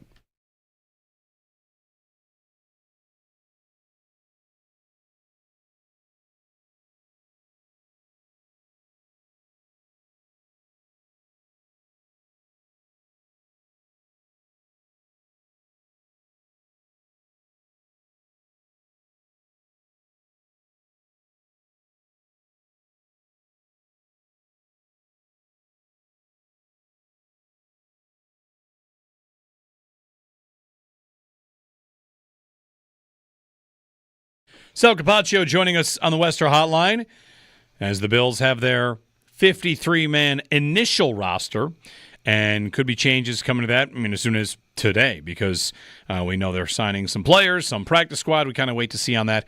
Sal, good morning. Good morning to you guys. I'm laughing because I get in, I look at X, and I'm like, it says trending on the right. Mm-hmm. And I see Codrington is trending. I'm like, oh, what is going on now? And it's just like the debate, right? And it reminded me, Joe, we used to have our battles about Andre Roberts, remember? Yes. Right? Yes. And it's very, very similar, right? It's very similar. So it's kind of funny, right? We're in this space where you never know. Today holds another day, and a lot of things can happen, but it just reminded me of that, and I started laughing. Yeah. What's the debate about? Like keeping a guy that only returns, basically? Yeah. It's a tradition like no other, right? That I've been sitting here for 10 years, and at least since this regime, and really tried to kind of explain or battle with people, why the Bills do this, whether you like it or hate it or not, like what the value is, and fans have a very, very, their own opinion, and that's fine. But my job is to tell you okay, that's fine, but here's the reality of what the Bills feel about it, and this is why. And I don't think that hits well a lot of times with people. Yeah, I do think that. You could make the case that a return man is not necessary in years past, or special teamer roster spots. Maybe it's overdone in years past. There's absolutely an inflated or an increased value in these players in the new format, Sal. And I think this year, games are gonna turn on touchbacks and returns. And for a while it's 1/3 of the game, and that drifted. Mm-hmm. It is way back up in terms of the importance of special teams right now.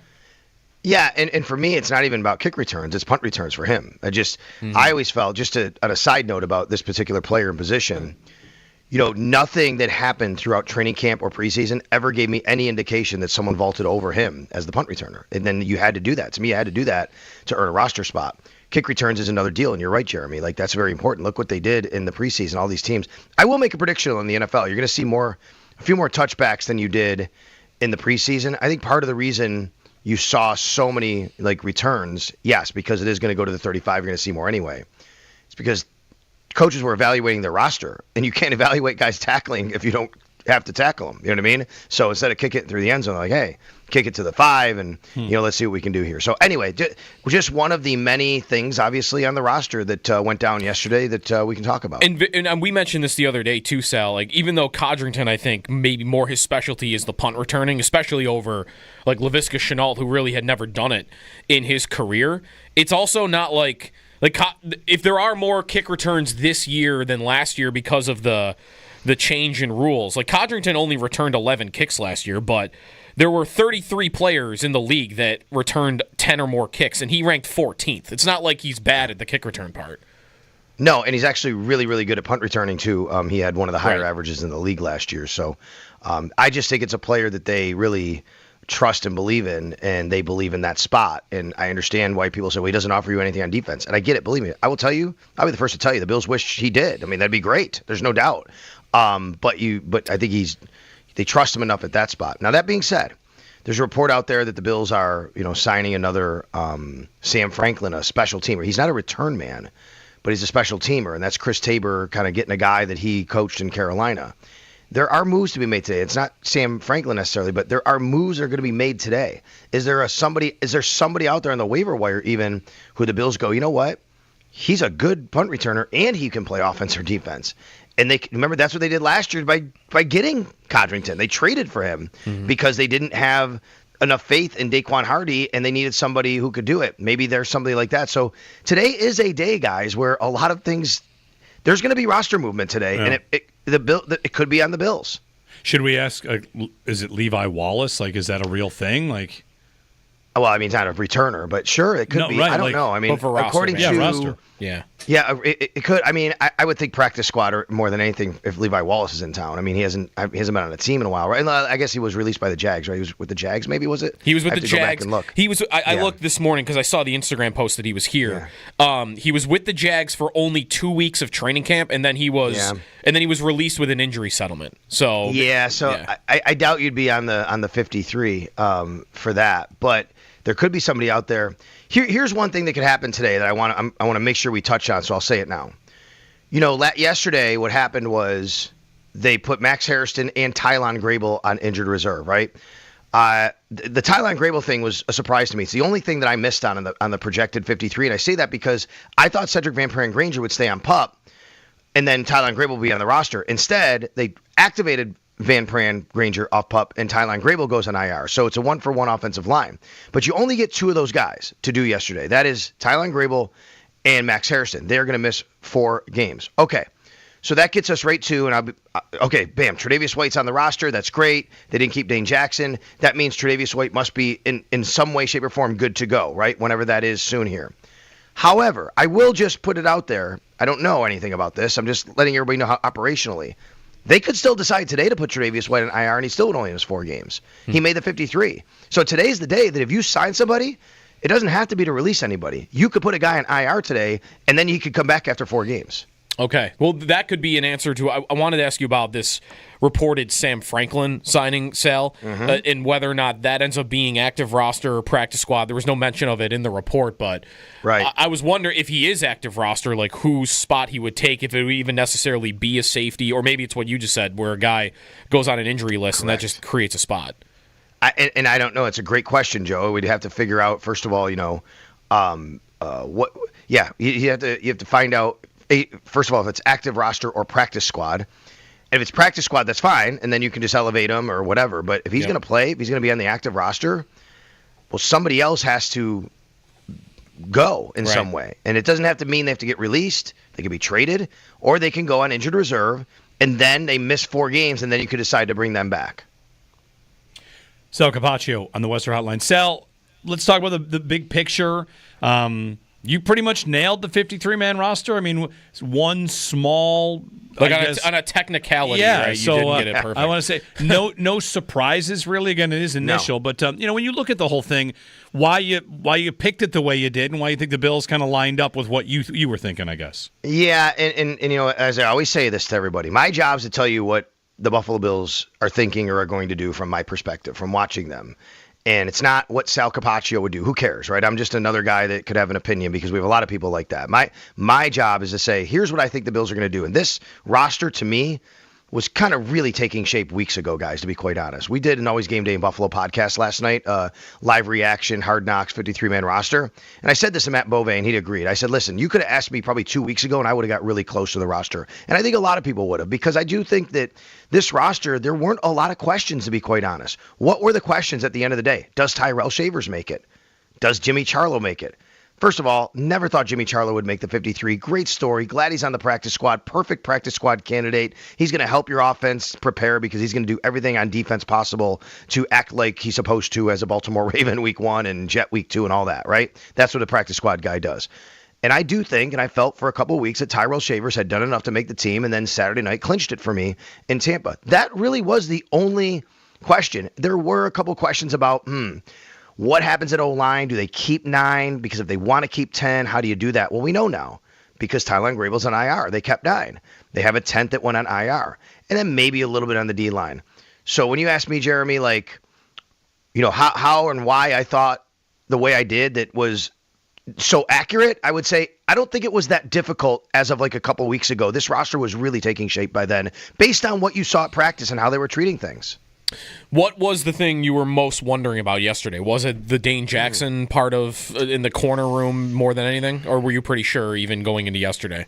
No, I think actually for me it was all the talk surrounding defensive tackle with Jordan Phillips coming in. Even though we did learn that Phillips would be, going on the practice squad. How about this, Joe? I say not even defensive tackle, because Daquan's part of this. You know what I was wondering yesterday? Like, would they be releasing someone to save money? Right. Like, we didn't get any of that yesterday. So where somebody said, well, how are they under the cap? It's a good question. Is there an adjustment to somebody that's been made? Because my understanding was once they went to the 53-man roster and 53 salaries counted, they would be over the cap. Apparently that's either not the case or there's an adjustment somewhere with someone's contract we don't know about yet. You know what I mean? Like that was something I was wondering. Like, how are they going to do this? To me, there had to be some money going out. Now, with some of the players they released, I was looking at it last night. Some of those players that they released were still counting in the top 51 with over $1 million cap hits. So you got rid of like $6 million just by doing that. And then you add in guys who were not in the top 51. So it might have been a wash anyway, and you might be okay and still a couple million under. They have to be under anyway. But that was a big question for me, is would there be a money move yesterday? Yeah. Sal Capaccio on the Western Hotline. All right, you can check out sales coverage of this at WGR550.com. We'll watch practice squad, we'll watch signings today because even though it's the initial 53, things could kind of turn quickly. Yeah, and real quick, so today, just so everybody knows how it works today, so anybody who was released yesterday who has not had 4 years yet in this league, they're on waivers. Any team can claim them. It goes in the order of the draft. The Tennessee Titans have the first claim. It does not reset. If the Titans want a guy, they get him. They want another guy, they get him. Want another guy, they get him. That's how it goes, right? The Bills have the 30th pick. 29 teams have to pass on a guy before the Bills can get him if they want him. So it's tough, but it could happen. Once that guy is claimed, he goes right to the 53-man roster. Then you have to make a move for him. Anybody who is in the league more than 4 years is a free agent, and they can just sign with anybody. They don't have to get claimed to a new contract, practice squad, or otherwise. Once noon hits today, everybody who's been claimed is awarded. Everybody becomes free agents. You start formulating your practice squad. You get 16 players there, 17 with an international player. In the Bills' case, that could be Travis Clayton. Then they have their roster. Then we will hear from Brandon Beane at 2:30 p.m. today. It's important because we'll find out maybe more clarity on Tre'Davious White at 2:30 p.m. today from Brandon Beane. Then the Bills will hit the practice field, guys, with their team. Yep. They'll hit the practice field with their 53 and their practice squad, and here we go. They're preparing for the Baltimore Ravens starting at 3 o'clock today, and today's the first day that the media cannot watch all of practice. Now we know football is really here. There you go. Thanks, Sal. You got it. Sal Capaccio on the Western Hotline. Football season is here. Rivalries uniforms revealed tomorrow. We'll hear from Brandon Beane today, as Sal has just pointed out. So lots to get to. 803-0550, Joe Marino, the Locked On Bills podcast. He's coming up at 8:30. The Jaguars and Lions just made an interesting trade regarding Tim Patrick. So let me dig into that for a moment. And much more to get to. 803-0550 on WGR.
Sal Capaccio on the Western Hotline. Sal, let's talk about the big picture. You pretty much nailed the 53-man roster. I mean, one small...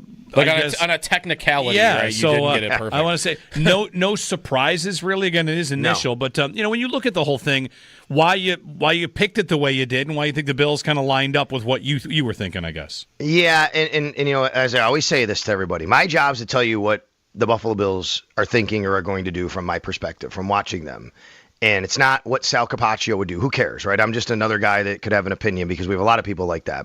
My job is to say, here's what I think the Bills are going to do. And this roster, to me, was kind of really taking shape weeks ago, guys, to be quite honest. We did an Always Game Day in Buffalo podcast last night, live reaction, Hard Knocks, 53-man roster.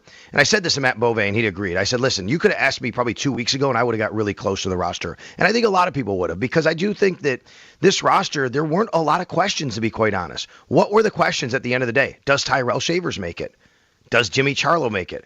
First of all, never thought Jimmy Charlo would make the 53. Great story. Glad he's on the practice squad. Perfect practice squad candidate. He's going to help your offense prepare because he's going to do everything on defense possible to act like he's supposed to as a Baltimore Raven week 1 and Jet week 2 and all that, right? That's what a practice squad guy does.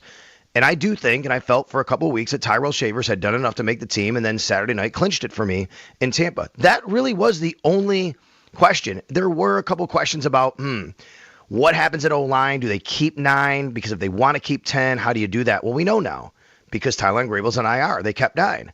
They have a 10th that went on IR. And then maybe a little bit on the D-line.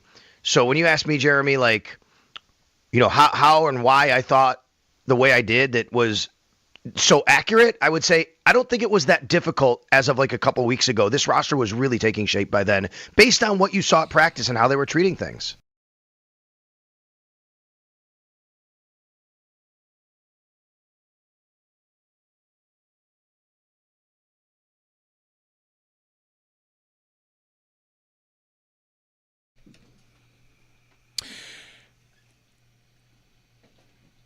Hey, everybody.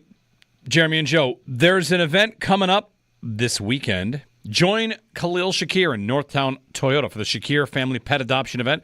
Saturday from 11 to 3 at Northtown Toyota, 1135 Millersport Highway in Amherst. Meet lovable pets ready for adoption from local rescues, grab bites from food trucks, shop local vendors, enjoy giveaways, raffles, and live entertainment, all for a great cause, benefiting Nickel City Canine Rescue, Awesome Paws Rescue, and Buddy's Second Chance. That's Saturday, 11 to 3, Northtown Toyota. I was listening to News Radio 930 WBEN on the way in, and I text Brian Mazurowski and ask him how old he is. Okay. Because they're doing a story that the Guinness World Records, is celebrating its 70th anniversary. Okay. And they mentioned in there that the Guinness line of books is the number 1 selling book series, something. Whatever the Bible might be higher, but whatever. Oh. The point is, more than 155 million books worldwide. Wow. In their 70 years. And he pointed out accurately exactly what I was thinking in the moment, which was, he's 35, I'm 46. I don't know if it made it all the way to you guys. Did you have scholastic book fairs in school? Yes, we did. Of course. Absolutely. Was the Guinness Book of World Records the prize? Okay. Definitely. Yeah. Definitely. They sold 155 million copies because they sold the Guinness book to 10-year-olds for generations. Yes. You'd all have that one friend that bought it, and everyone would huddle around and read all the records and stuff. Look at the 2 guys on the motorcycles. Yep. Yeah. Yeah. So in addition to that, Guinness has listed a number of unclaimed records. New records that are asking to be broken. Ready? Yeah. You let me know which one you feel like you can take a run at. Okay. Most high fives in 30 seconds. Ooh. What's the number? It's unclaimed. It's unclaimed. I think they're putting it out there like, go for it. Most high fives. I think in a 30 Bandits seconds. fan could probably do this. The high five thing they do at the games. You got to be able to do more than one a second, I think. Yeah, there's going to be a lot of high 50 fives. 50 at least. Most table tennis balls held in one hand. That's unclaimed? I need unclaimed. Shaq or Victor Wembanyama, I think, is the people you need to ask about that one. Right. Most T-shirts put on in 30 seconds. Ooh. No. No. Don't want it? No. Here's one anybody could try. Most stackable potato-based crisps eaten in 1 minute. 1 Wait, minute. stackable. Pringles. So Pringles. Yeah. How many Pringles you can eat in 1 minute? 1 minute. I mean, I could definitely do a whole can. In a minute? Yeah. Right? Yeah. Oh, that sounds like that's no doubt. Is that Friday? Oh, a Pringles race? Now Joe and O in a Pringles race. Oh man! Now That'd listen, awesome. The season starts in in like 8 days, 9 days. We got to get our wacky bits Does it in now. say how I have to eat them? No, it just says most. All right, so if I close Stackable. the lid and shake it up and break them and then drink the Pringles like you would do at the end of the can, it doesn't sound to me like in the description that would be illegal. Those are no longer stackable. They must be stackable. They were stackable. It's not formerly stackable. Oh, yeah. It's stackable. Currently stackable. At Joe the starts stacking the crumbs. I'm trying. Like the first time anyone ever dipped the hot dog in water to do it at the hot dog eating contest, someone probably said the same thing. Like, that's not how you do it. That's different though, because you're still eating the whole hot dog. You're eating the hot dog in the bun. You want to talk about the Guinness process? Like the guys at the 11-day power play learned this. How the audits are really intense, right? Yeah. I remember talking to Mike Lesikowski about that. Just more of these. Most leapfrog jumps in 1 hour by a team of 2. Is you and a friend just most leapfrog jumps? Yeah. Wow. Most seat drops on a trampoline in 1 hour. By the way, random thing here. How about Josh Palmer in the locker room in Tampa? He just jumps on a trampoline during halftime. He's just jumping on a trampoline. Did you catch that in Hard Knocks last night? I think I missed that. It's just, did I walk away? They're giving a speech at halftime, and there's Josh Palmer's jumping on a trampoline. There's got to be some sort of circulatory cause for that. Whatever That's works. Got to be interesting. Anyway, Guinness book. Nice to know that it made it to your generation. Just I got to buy the Guinness book. Yeah, definitely. That was the longest fingernails, like the horrible pictures. Yeah, you would see. Yeah, those crazy ones that were gross. Yeah. You'd freak your friends out with. Yeah, those book fairs were awesome. Did you know it's the same people as the beer? It is. Yes, it is aligned, or created by the brothers. I didn't know that until I just assumed they were separate until I did the Guinness tour in Ireland, and there like the guy that started the Book of World Records had like a thing, like in one of the first things you go through. So it was. I don't know if they own it. 1950s. It was the then managing director of the Guinness Brewery, Sir Hugh Beaver. What a name. Sir Hugh Beaver. Sir Hugh Beaver. Inspiring generations to read that book. Love it. The Beeve. Sir Beaver. Sir Beaver, right? Sir Beaver. It started because they were debating the following question. What's the fastest game bird in Europe? Just a couple of fastest game bird? Just a couple of guys sitting around debating the fastest bird, and they created an empire. That's exactly what Sir Beaver would be talking about, too. Sports talk is timeless, isn't it? You know, really. Really. Yeah. Right. 155 million copies. All right. 8030550 on the Bills roster, and counting down the days to the season here. Joe Marino joins us at 8:30 for his take on the Bills roster from Joe Marino from Locked On Bills podcast. 8:30. Your calls when we return if you want. 8030550 on WGR.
Bills down to a 53-man roster after cutdown day yesterday, and there were no big surprises. Tyrell Shavers made the team. Bills ended up keeping 6 wide receivers. Max Hairston and offensive tackle Tylan Grable were placed on IR, designated to return. And you can get the full list of what happened yesterday at our website, WGR550.com. The Bills are reportedly going to sign veteran safety Sam Franklin, who was in Carolina with Bills special teams coordinator Chris Tabor for 4 years. It's not known yet whether he is going to the active roster or to the practice squad. Former Bills corner Levi Wallace looks like he's in town, posted on Instagram that he was in Buffalo. He was in Jacksonville camp for a couple of weeks before being waived with an injury settlement. Elsewhere around the NFL, you had a trade this morning. Detroit sends wide receiver Tim Patrick to the Jaguars in exchange for a 6th-round pick. Also, Isaiah Likely of the Ravens, who has not practiced in about a month, is avoiding IR, so he is eligible to play against the Bills. We'll see if he practices in the next 10 days or so before the Bills game. The Patriots cut offensive guard Cole Strange, their first-round pick from 2022. That's your Paddock Chevrolet Sports headlines. Paddock Chevrolet celebrating 90 years of being your hometown dealership.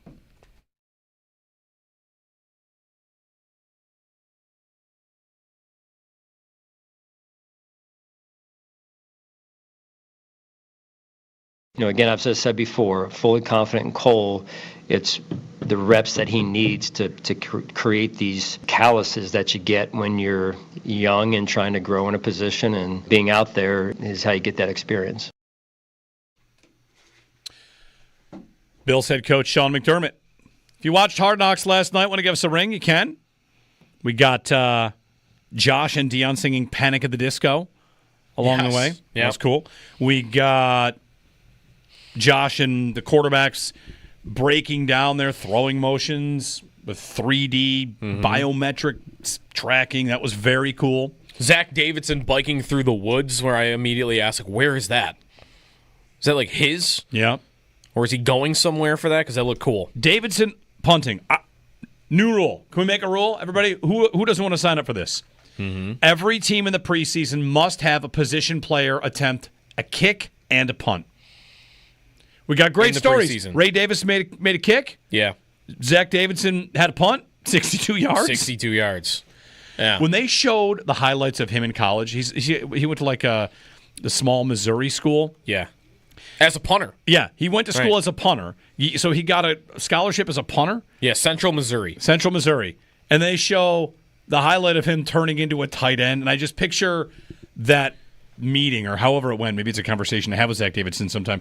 You had to convince them to let you be a tight end? You're a giant human being that runs very fast. Yeah. They weren't convinced? This kid can kick the ball. He says he wants to play tight end. Yeah. He looked like a freak athlete. Yeah, as a redshirt freshman, it looks like he just punted, set a school record, finished second in the nation with 44 yards per punt on 47 punts. He was named second team, whatever conference his team was in. Can he be the first punter to also be his own gunner?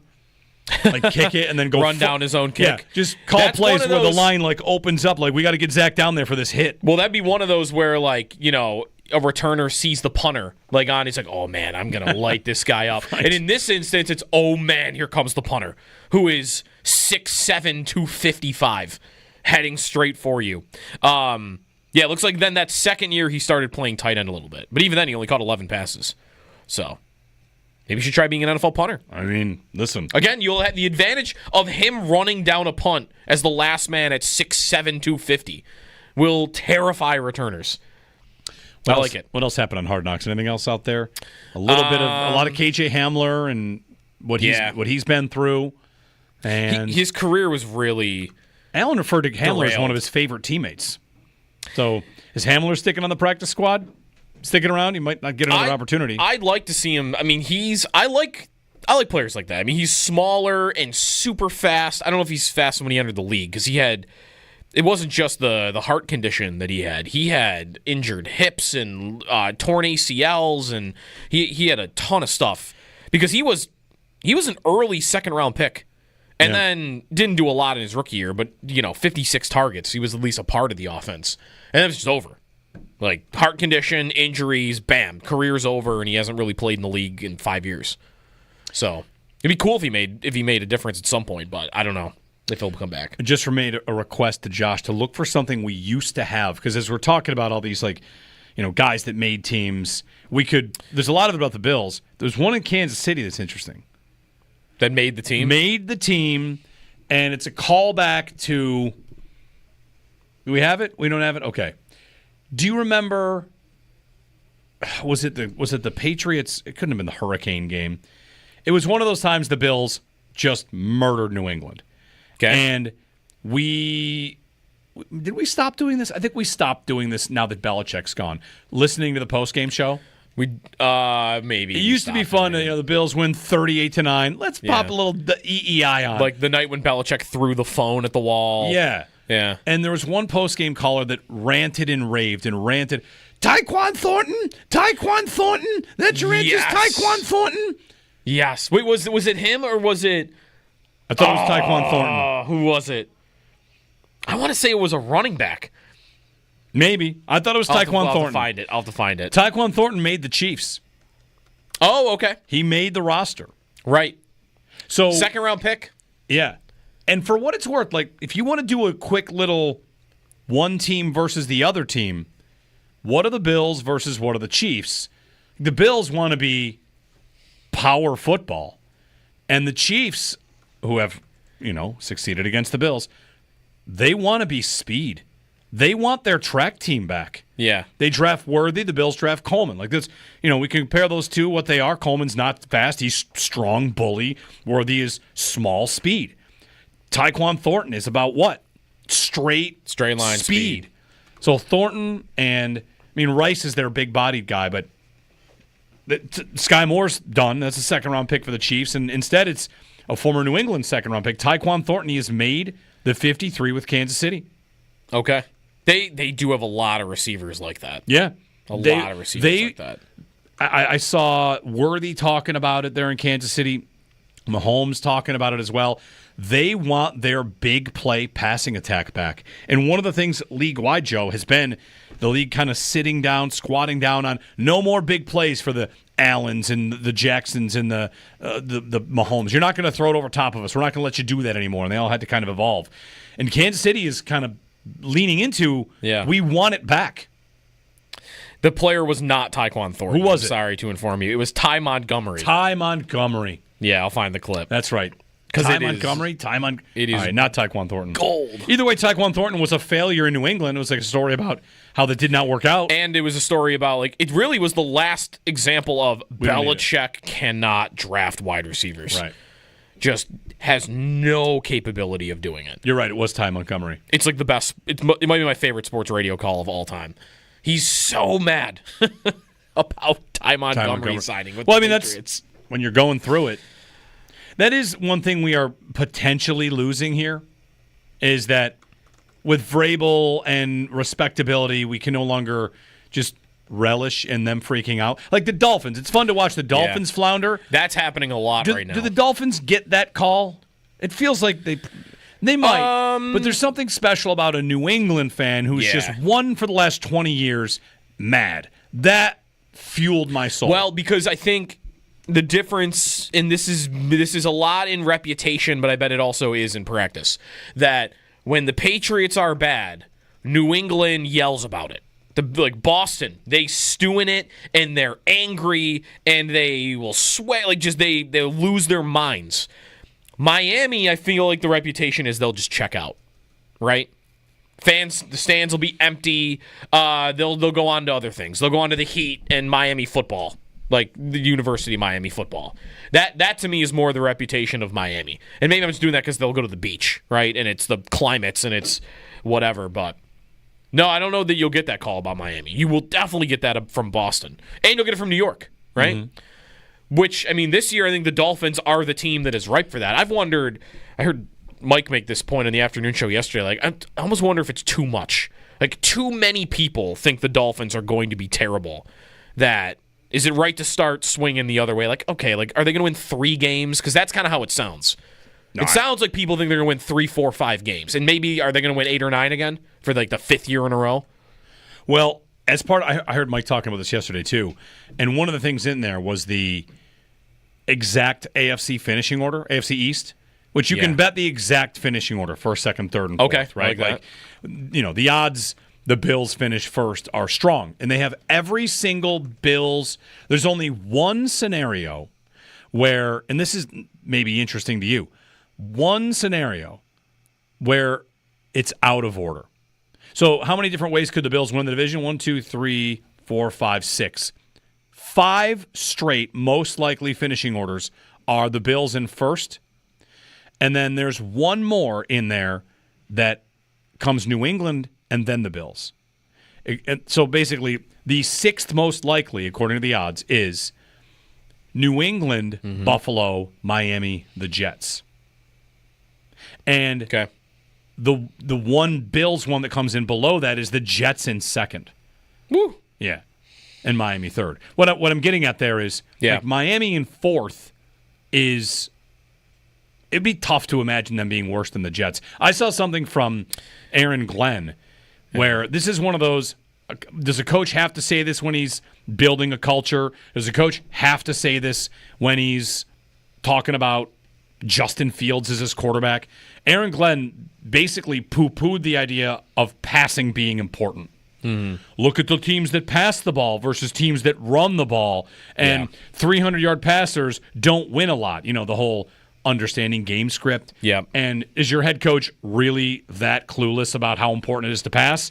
Or is he saying that because that's the message he has to deliver in a first year when you're establishing, you're the Jets. Yeah. You're trying to change everything around. And you also don't have a passer. No, you have an offense that looks like it's ready to run the ball a ton. And they have Garrett Wilson, but after that, it's name me another player they're going to throw the football to this year. Oh, after Garrett Wilson, they have nothing from a quarterback who, by the way, he starts 15 games for the Bears in 2022. How many yards? 2,200. Yeah, it's horrific. It's not a quarterback you're going to expect a high volume from in the first place. So, I can't decide what I think of what's going on there. I feel like he is trying to do parts of what Dan Campbell did, right? Like he's trying to turn around, respectability there, and like he thinks it was a mess in New York, which it was. It was a mess, and he's trying to turn that around. But when he's referencing the Eagles winning the Super Bowl and like he's stopping a reporter mid-question about how it's a quarterback-driven league, like, all right. You got to know that it is a quarterback-driven league to some degree, right, dude? Like, for him to stop a reporter mid-question and make a correction of, the Eagles win the Super Bowl by running it.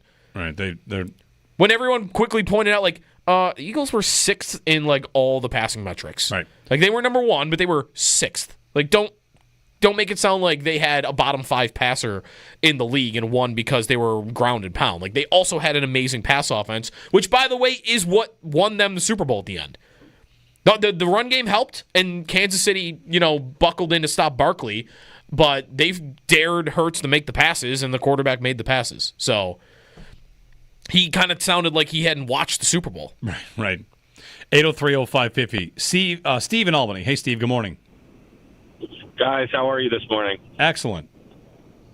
Hey, so I just finished this morning watching Hard Knocks, before heading to work here.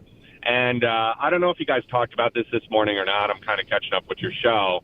But I found it very, very interesting that Trey White was completely, and I feel like purposely, omitted from this week's episode. And I think it's actually a positive, and here's why.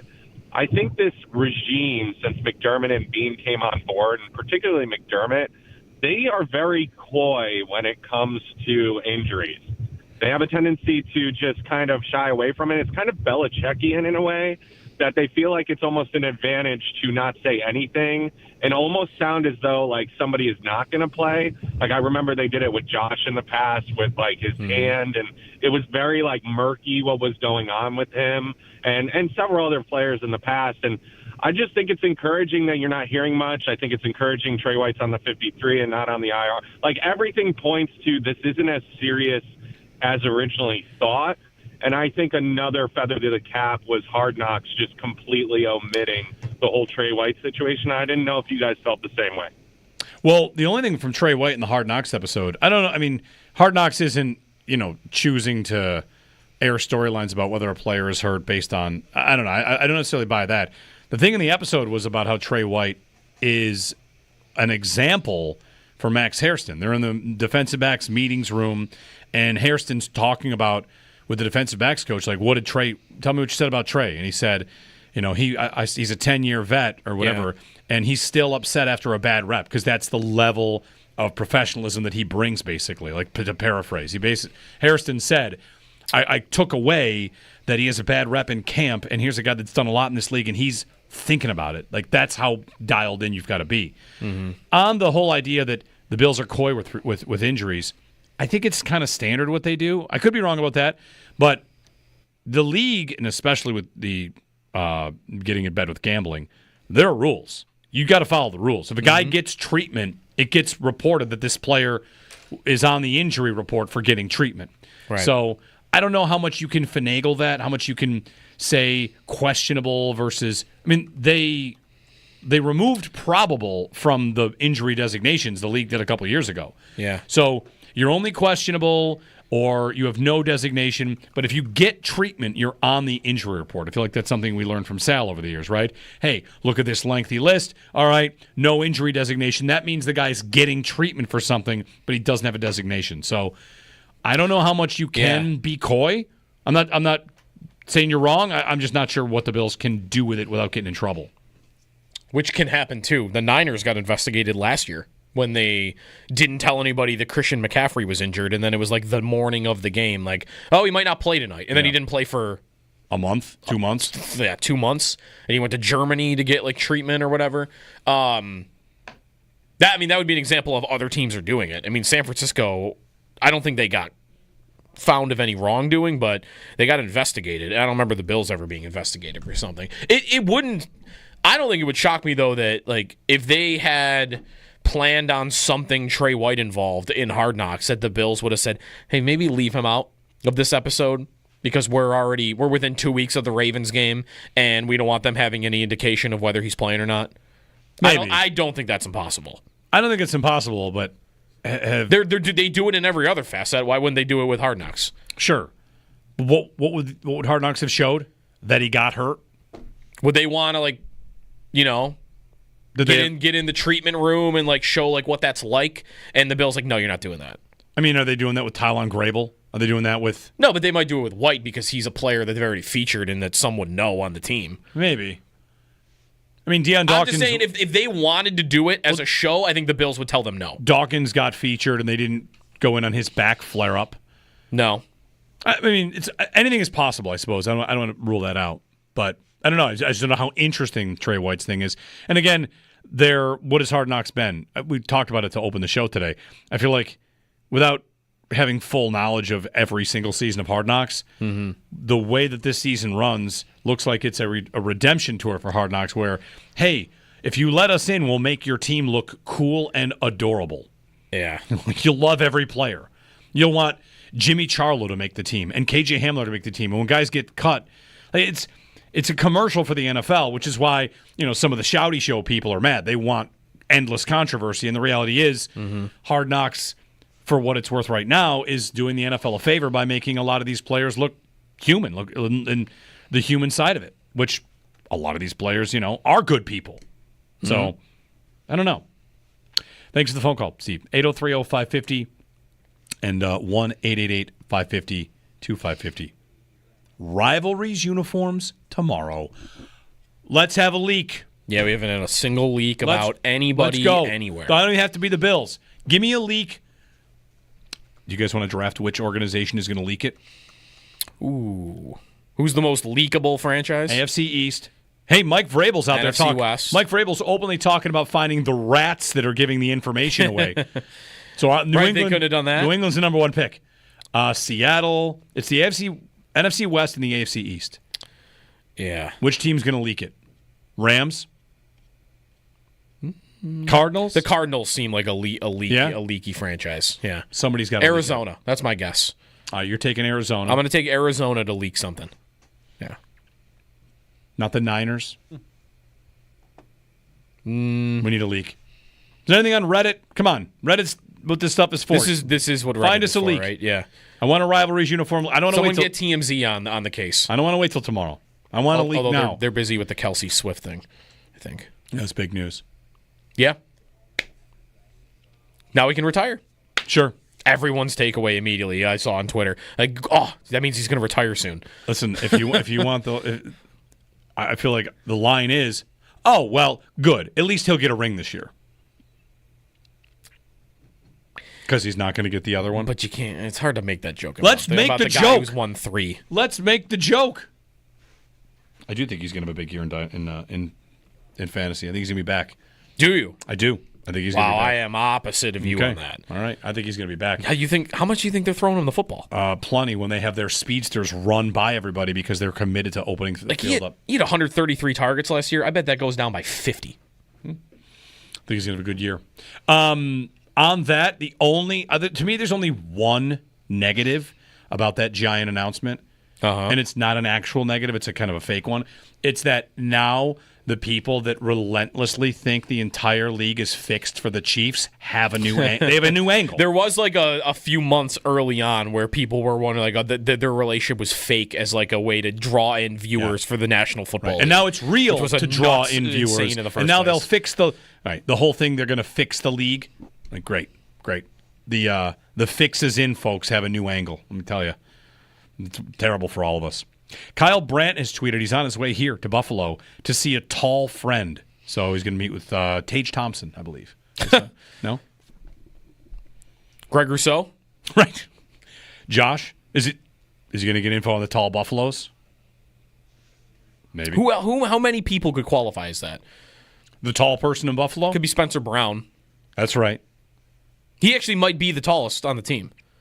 I think he's taller than Rousseau. He's probably talking about Josh, right? Maybe. Yeah. Shouldn't every major city or NFL market have a tallest person in town? We should all just know who that is. Who the tallest person in Buffalo is? We should just know that. Do you think Spencer Brown might be the tallest person in Buffalo? No. No? You think there's somebody taller? Isn't he 6'9"? Yes, there's somebody 6'10". You think there's a 6'10" There's a person 7-footer. in Buffalo? Does UB have a 7-footer on the team? I saw a stat once that like 28% of 7-footers in the United States play in the NBA. Okay. Which makes me think that there isn't a 7-foot person in Buffalo. Joe Marino, Lockdown Bills podcast when we return here on WGR.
Bills get their roster down to 53. The deadline was yesterday at 4 o'clock. No big surprises. Tyrell Shavers did make the roster, as the Bills did keep 6 wide receivers, as Elijah Moore, Curtis Samuel also on the team.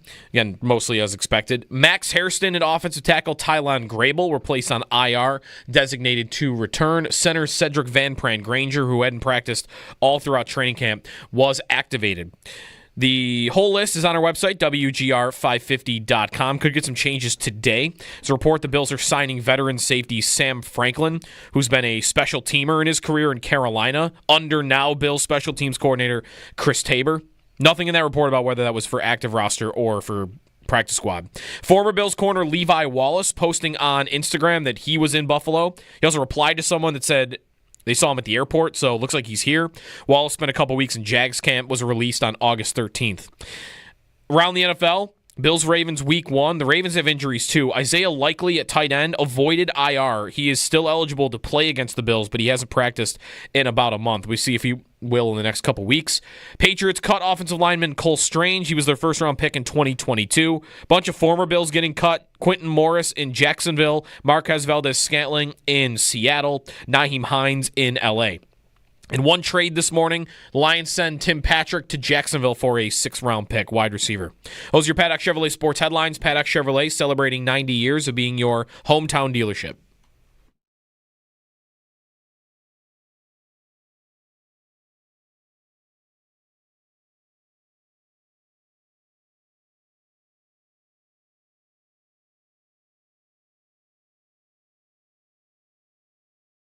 He's a load, but it's weird. Like, you look at him like, oh, he's just going to be straight power. But the way he gets off the ball and he can get his hips through, and like he turns into like almost, I don't know how to say it, but like a little ballerina almost. And like the way he's able to move his body around, it doesn't make sense how big he is. He's able to move like that. Yeah. And so like he's able to quickly get upfield and does a great job in the run game, like swimming past people, or just, you know how you do like arm over, like if you're getting beat on outside zone, you arm over and pull him up the field. Right. He does that on defense, and it's great to see that. Like he watches us and does our moves against us too.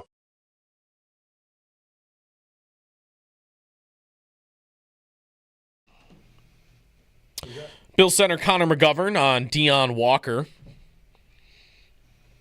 He's had a really good preseason. I asked Joe Marino this exact question. Joe Marino, Locked on Bills podcast, joining us here on the Western Hotline. Joe, good morning. Jeremy and Sneaky Joe here. I asked you this question last night on the Bills Squad show. Could it have gone any better for Deion Walker, the 4th-round pick who came in with, injury concerns and some potential red flags, but here we are. So anyway, good morning, and if you want to start there. I liked your answer last night. I think it's a good start. Yeah, good morning, guys. And, yeah, it's been a really, really good start for Deion Walker. Obviously didn't have the 2024 campaign that he was looking for, and then we later find out that there's a back injury, and you're kind of wondering how is that going to impact the rookie season. And he was off the rep entering training camp, and he's been full go. And it's been exciting to see. He's certainly come in and maximize the best parts of his game, which to me are the movement skills, obviously, for the size. Then he's just got a lot of upper body power, whether it's with his hands or just the amount of mass he has up top. And you kind of blend that together, and he's maximizing that right now to beat these blocks. And one thing that's been really consistent with Deion Walker throughout his entire football journey is that he's got a really good nose for the ball. And so it's working for him right now. I love where he's headed. And I think the next challenge for Deion is, the reality of, all right, you're going up against starters now.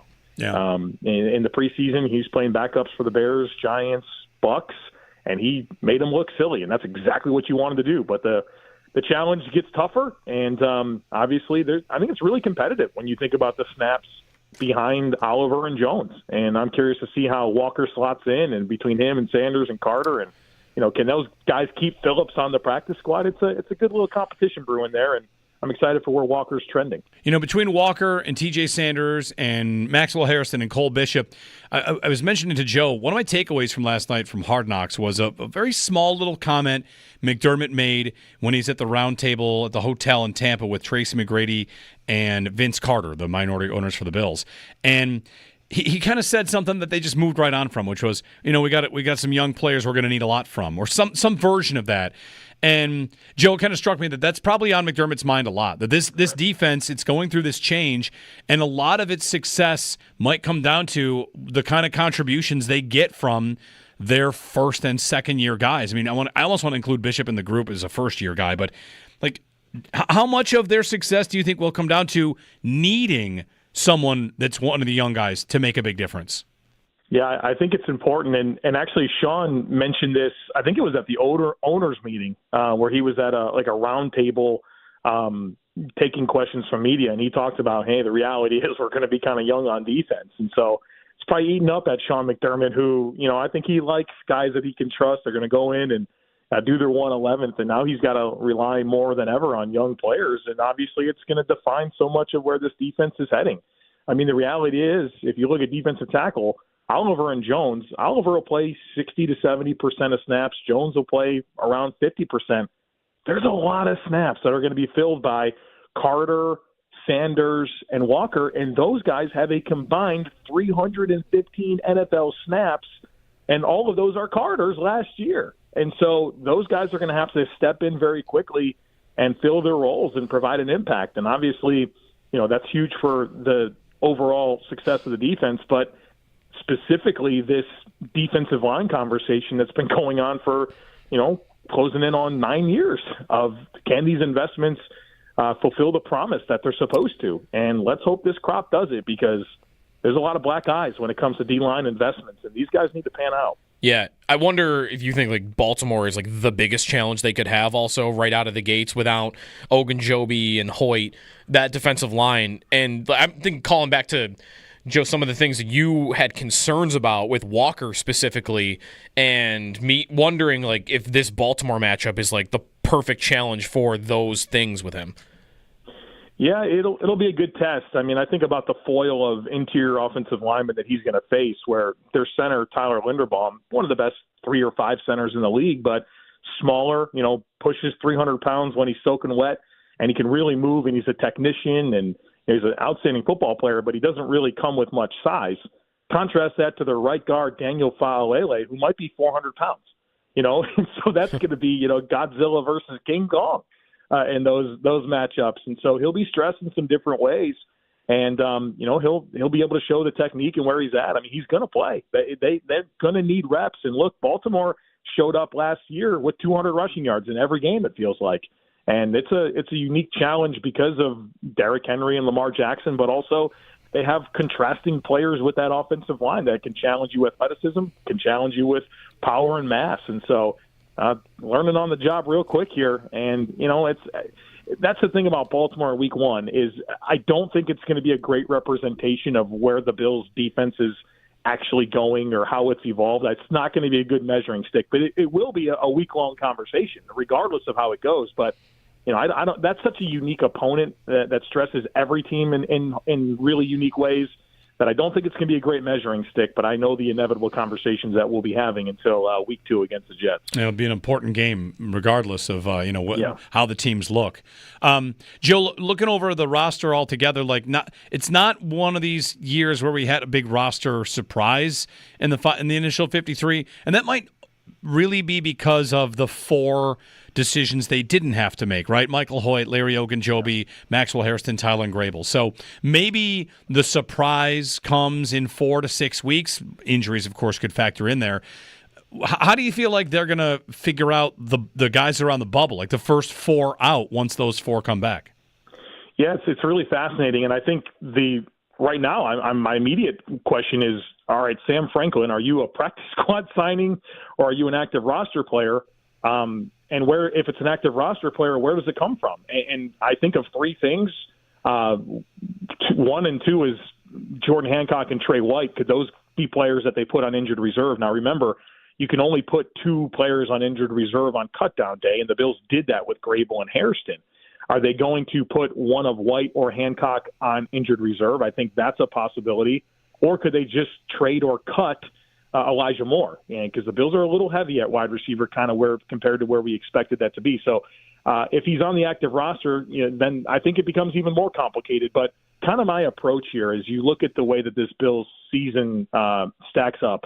You have Hoyt and Ogunjobi that are suspended for 6 weeks. And so you play 6 weeks, you have a bye, then you come out of the bye and you face Carolina. I think that first 6 weeks is going to be a big evaluation period, and I think you will see some big changes on the 53 coming out of that. Of course, because you're bringing back Hoyt and Ogunjobi, but I can see Grable and Hairston being on a similar timeline where, Hairston has this really interesting situation of we got to get the knee right, but we also got to get ready to play.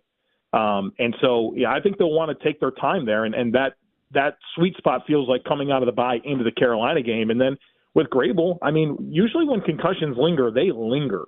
And it feels like that's what's happening here. I don't know that it's a strategy to get Chase Lund on the roster or not, but point being is I think there's 6 weeks of evaluation and there's going to be some decisions to be made. Obviously, injuries will take care of it, but the reality is some of these guys are going to perform well and some aren't. And from there, I think there'll be the opportunities to get some of these guys back on the roster. What do you expect the corner room to look like when Hairston walks back into it, and especially first couple games? We don't know about Trey White yet. Maybe you think Dane Jackson being released is a good sign for him. If he's going to miss any time, Joe, how do you feel about their current corner room, not including maybe Levi Wallace signs to the practice squad. He's maybe in town. But the guys they have on the roster right now, if they had to replace Trey White. Well, what's interesting to me about Harrison compared to every other corner that they have not named Christian Benford is how uniquely different they are. Maxwell Harrison's this super explosive athlete with big-time ball skills, but a little undersized. That is not the case for any of these other guys. They are average athletes, and they profile more as true zone players.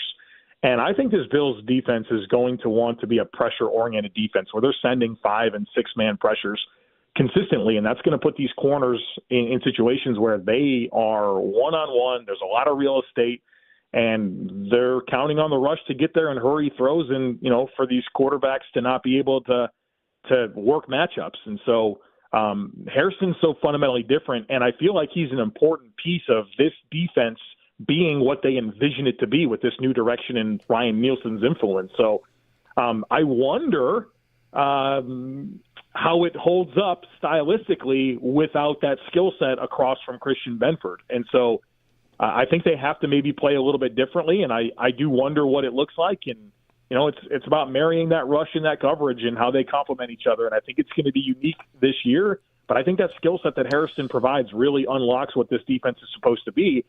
When is he going to be healthy, and when is he going to be ready to play? I think the Bills will be pretty eager to get him back when they can because of how different he is than the other options.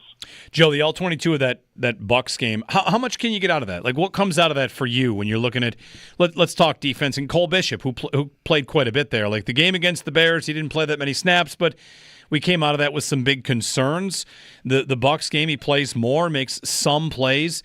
How much can be taken from an all-22 in a game like that where it's, a lot of backups? Well, for me, it was a very focused all-22 watch where there were a handful of players that you knew were going to make the team that were playing, and I wanted to get eyes on them. Cole Bishop obviously being one, the young defensive lineman, Tyrell Shavers. And then from there, it was really what can I pay attention to in terms of who's playing, when they're playing, and who they're playing with. And, you were able to kind of uncover that, Dane Jackson was playing the first 3 quarters of this game. He might not stick around. And then, of course, he was released. But what I can appreciate specifically about Cole Bishop, because I feel like that's where you were wanting me to take this answer, is I think Bobby Babbitt did a good job of isolating him in situations and demanding him to be aggressive. And so you saw early in the game, they play him kind of as an apex defender, kind of an overhang, and I guess you would even call it maybe like a tight aligned slot. And they send him through the A gap, give him a chance to go run blitz and go attack the football. And he makes a nice tackle. And then they have a third down play and they show a too high safety look. And at the snap, they rotate into cover 1. And now Cole Bishop becomes this hole defender, right? This rat in the hole where he's responsible to clean up things over the middle. And they get this slant route that Bishop perfectly drives on and disrupts at the catch point, an incomplete pass on third down. And then you saw him kind of play from depth and make some physical tackles as well in 12 snaps. I mean, it's a lot. So I think they did a good job of exposing him a little bit and saying, hey, like, go make the play or don't. And he did. And I think it was really good growth week over week. And I still think that I'm not denying that Cole struggled against the Bears. But can we be honest? The guy missed like several weeks of practice. He gets tossed into a joint session, and then he plays on Sunday, and he's playing with backups. I don't know that it was a great showcase opportunity, but what the Bills have done is leverage that into hey, you better make sure your pencil's sharpened here with kind of the messaging that they had. And I think he responded really well. And I think he'll be your week 1 starter and obviously hoping to see him continue to grow and develop into the player they drafted him to be in the second round. Joe Marino, the Locked On Bills podcast and Bill Squad Show. You can find those on YouTube where we are streaming our show as well. You can find them at wherever you get your podcasts as well. Joe, thanks again. Thanks, guys. Appreciate you having me. Joe Marino, Locked On Bills podcast. Also, by the way, he's gone up, but he just launched his new website, thejoemarino.com. So you can get all his stuff there and all the links to everything. So he is one of the hardest workers. Joe Marino, Sal, you got people that putting out tons of Bills content, doing a great job. All right, when we get back, I got a very, very fast game. I'm just going to mention a name. Okay. A name. One name. Just to see the look on your face. That's it.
All right, I teased the game. The very fast game.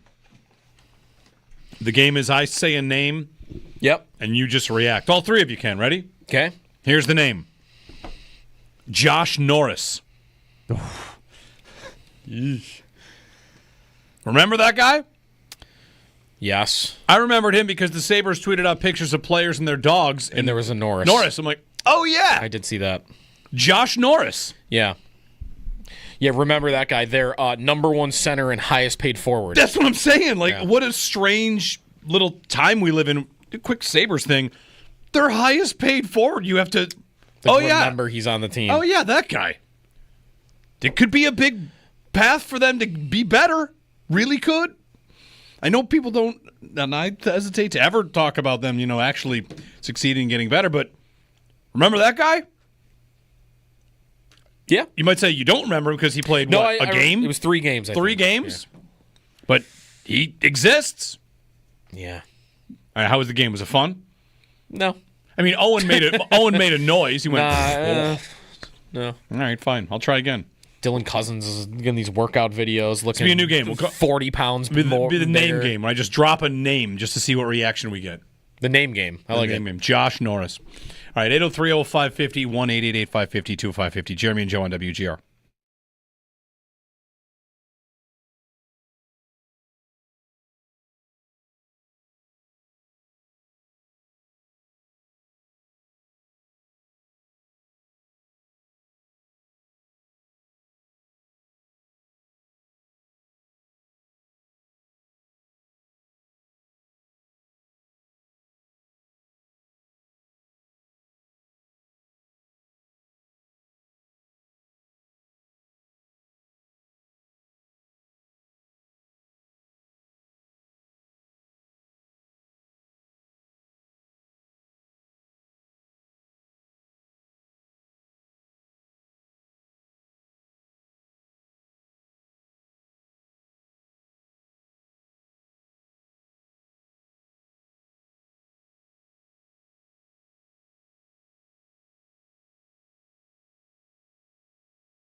Bills getting down to their 53-man roster yesterday. Tyrell Shavers making the roster. 6 wide receivers in total, including Elijah Moore and Curtis Samuel also. The Bills released Dane Jackson. Maybe that's the biggest surprise of the day, but there weren't many big surprises. The whole breakdown of the roster is on our website, WGR550.com. Injury notes, Max Hairston and offensive tackle Tylan Grable placed on IR designated to return, so they'll miss the first 4 games of the year. They have activated backup center Cedric Van Pran Granger, who hadn't practiced at all throughout training camp and the preseason. Looks like the Bills are bringing in a safety, Sam Franklin, special teamer in Carolina for the last 5 years, has only started 9 games, but a lot of special teams stuff under current Bills special teams coordinator Chris Tabor. Former Bills corner Levi Wallace, looks like he's in town, posted that on Instagram. Wallace spent a couple weeks in Jags camp before being released on August 13th.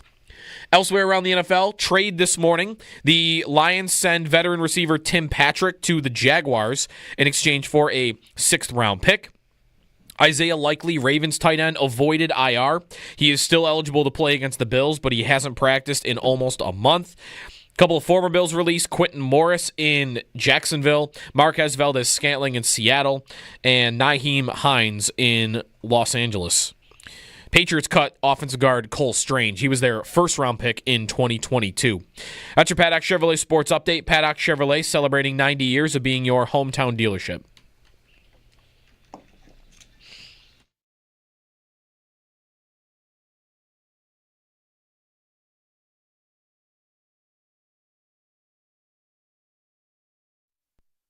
I think there's a lot of guys that you could talk about, but I think, Sean Dolak's a guy that personifies really, hey, we're going to evaluate, who we think is the best players, and it doesn't matter whether you were drafted, what your salary is.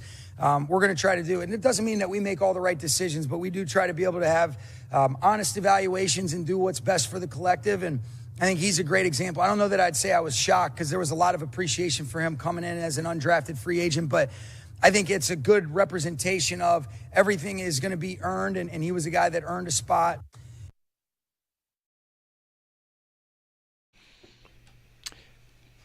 Rams head coach Sean McVay. I'm sorry, I just hijacked the show before it even Sean started Dolak. here. Yeah. He just gave a little bit of information there that you can go for it.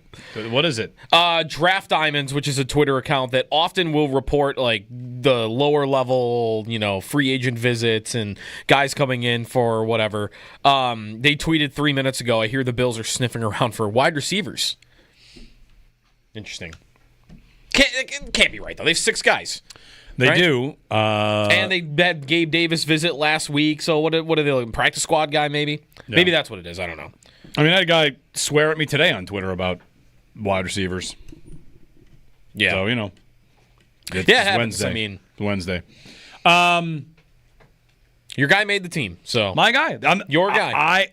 Listen, your guy. Tyrell Shavers was my camp guy in 2023. When he catches the game-winning touchdown in a Super Bowl, everyone's going to flock to Jeremy for the applause.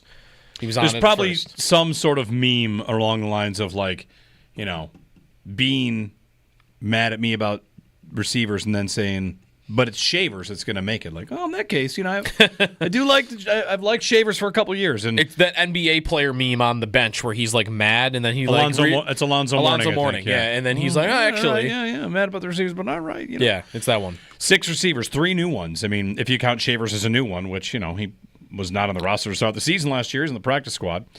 But Moore, Palmer, Shavers. Yeah, Shavers only played in 3 games last year. What's next year's room look like? Just real quickly. It's going to have Coleman, Shakir, Palmer. Shavers the next most likely? Maybe. I mean, Moore's on a 1-year deal. And what is Samuel is, I think, likely to be a goodbye. Yeah, he's under contract, but it's not like they can get out of it, I think, off the top of my head. Next year, if they are to release Curtis Samuel... It's not loading, but Spot Track's probably got a lot of visitors in the last 12 hours, I'm sure. But I think they can get out most of it. So, yeah, he would have to, I'd said earlier, what's a win for him? What's earning his contract? If he caught 50 passes this year, we'd feel great about that. And then we'd maybe think he's coming back for a 3rd year if he caught 50 passes. They save about 6.3 by letting him go. All right, well, maybe 50 passes wouldn't even be enough.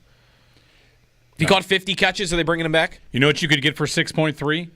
An entire 5-year contract for a drafted receiver, pretty much. Yeah. Well, maybe not 5-year, depending on the escalators in year 5. A second-round receiver, like a Coleman. Anyway, we're not talking about receivers. This is what happens. You bring up a tweet from Draft Diamonds. All of a sudden, somebody listening right now is like, these guys are talking receivers again. Meanwhile, we talked a lot about the safeties and defensive line and, some other stuff as well. Talked about the Chiefs a little bit there. And Tyquan Thornton. You want some trivia? Instead, that's not wide receiver base. You want to save it? I do. Let me get Louie in Springville, and then we'll get some trivia in. All right. Hey, what's up, Louie? I'm good. How about yourself? Good. And, I just wanted to talk about our current wide receivers. All right, Lou. I'm just saying, you're bringing it up. No, it's fine. It's all good. It's all good. My bad. So I kind of want to bring this up. The whole Elijah Moore and Curtis Samuel situation, I'm kind of intrigued about, and I kind of been intrigued about that, especially since we kept Tyrell Shavers, which obviously I think he overwhelmingly performed in the preseason and in camp, along with obviously like Keon Coleman and your guys you expect.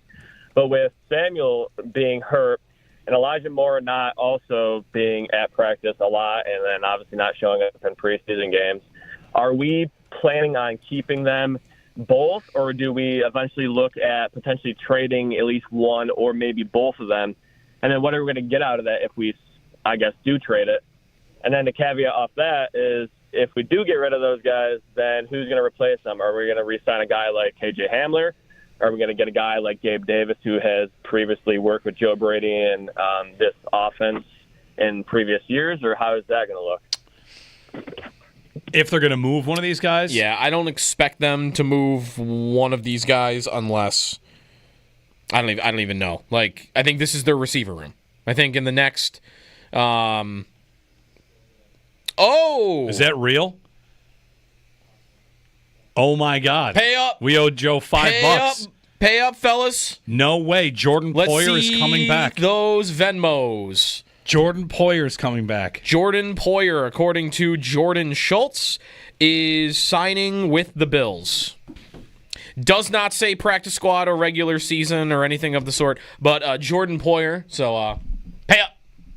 Time for another round of waivers, I guess. Get those phones out. We got to hit waivers again. Or I don't take cash. I don't take cash. I'll give you $5. I don't take cash. I'll give you the $5. Bring in quarters tomorrow. No, unacceptable. Hold on. I'm gonna put a sign on my shirt here that I'm says gonna give you cash not accepted. I'm going to give you the $5 that I won when James Cook practiced after Sean McDermott said James Cook will practice today.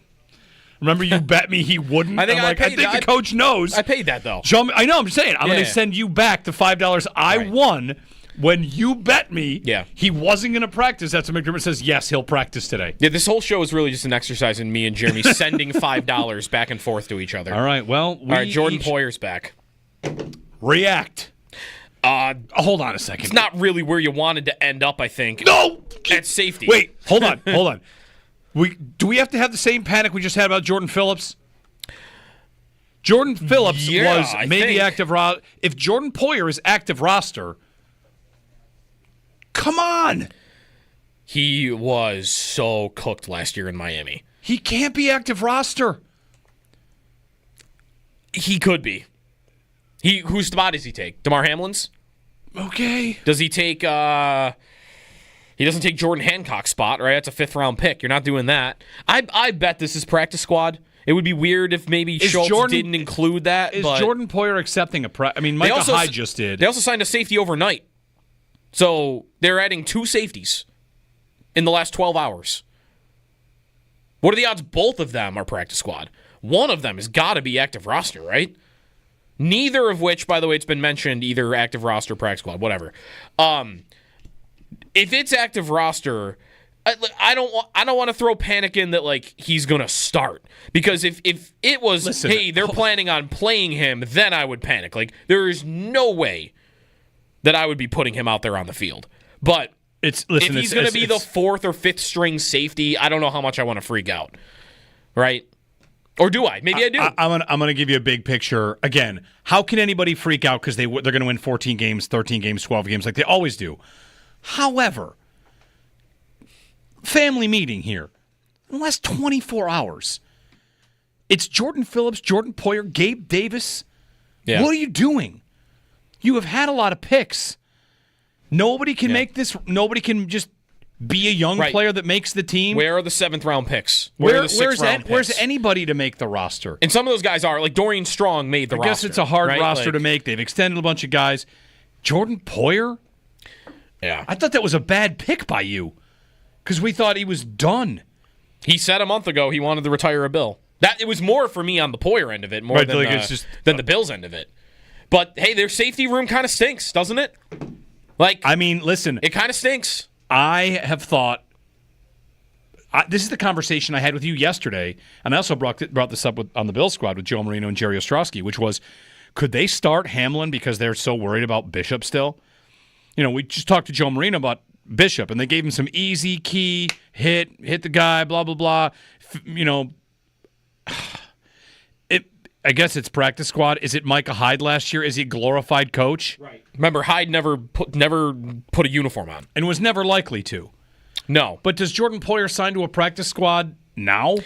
That's the thing. Hyde signed in November, right? Like, end of the year. This is before the season begins. So, I don't know. It can't. So it's the same as the Jordan Phillips freak out, which is it can't be active roster. And it wasn't with Phillips. It was intended to be correct to the roster, but then cut so he can go to the practice squad. But now, he's just going to... Here's the thing, though. Like, if he took DeMar Hamlin's spot, is it worth a freak out? Is he Yes. worse on the field than DeMar Hamlin? Yes. If it's to replace Hamlin, it is kind of maybe worth a freak out because they signed Derek Forrest and he never got in. Right. They drafted Bishop for the 2nd-round pick. I don't know. Again, you're not allowed to freak out for anything because they're going to win 13 games and Josh Allen and blah, blah, blah. But, man, I'm on how many years of let's bring back a very old player to fill a job that we trust them in. Yeah. Beasley and John Brown. I mean, Tre'Davious White is this, and we'll see how that goes this year. He had a good camp. Like, okay. Poyer. Man. Yeah, I don't... I mean... I'm going to send you this $5. He played a lot last year for Miami. I didn't think it looked good at all. His Pro Football Focus grades are actually better than I thought, but whenever I watched him, he looked slow. And remember the last year with the Bills even. Go back to 2 years ago where he played 1,100 snaps on defense with the Bills. And what was the story of that year? It was, he's kind of past his prime and we're starting to move him into linebacker. Remember? Yeah. Rapp was playing in the back. Like passing situations, where was Jordan Poyer? He was standing next to Terrell Bernard playing in the box.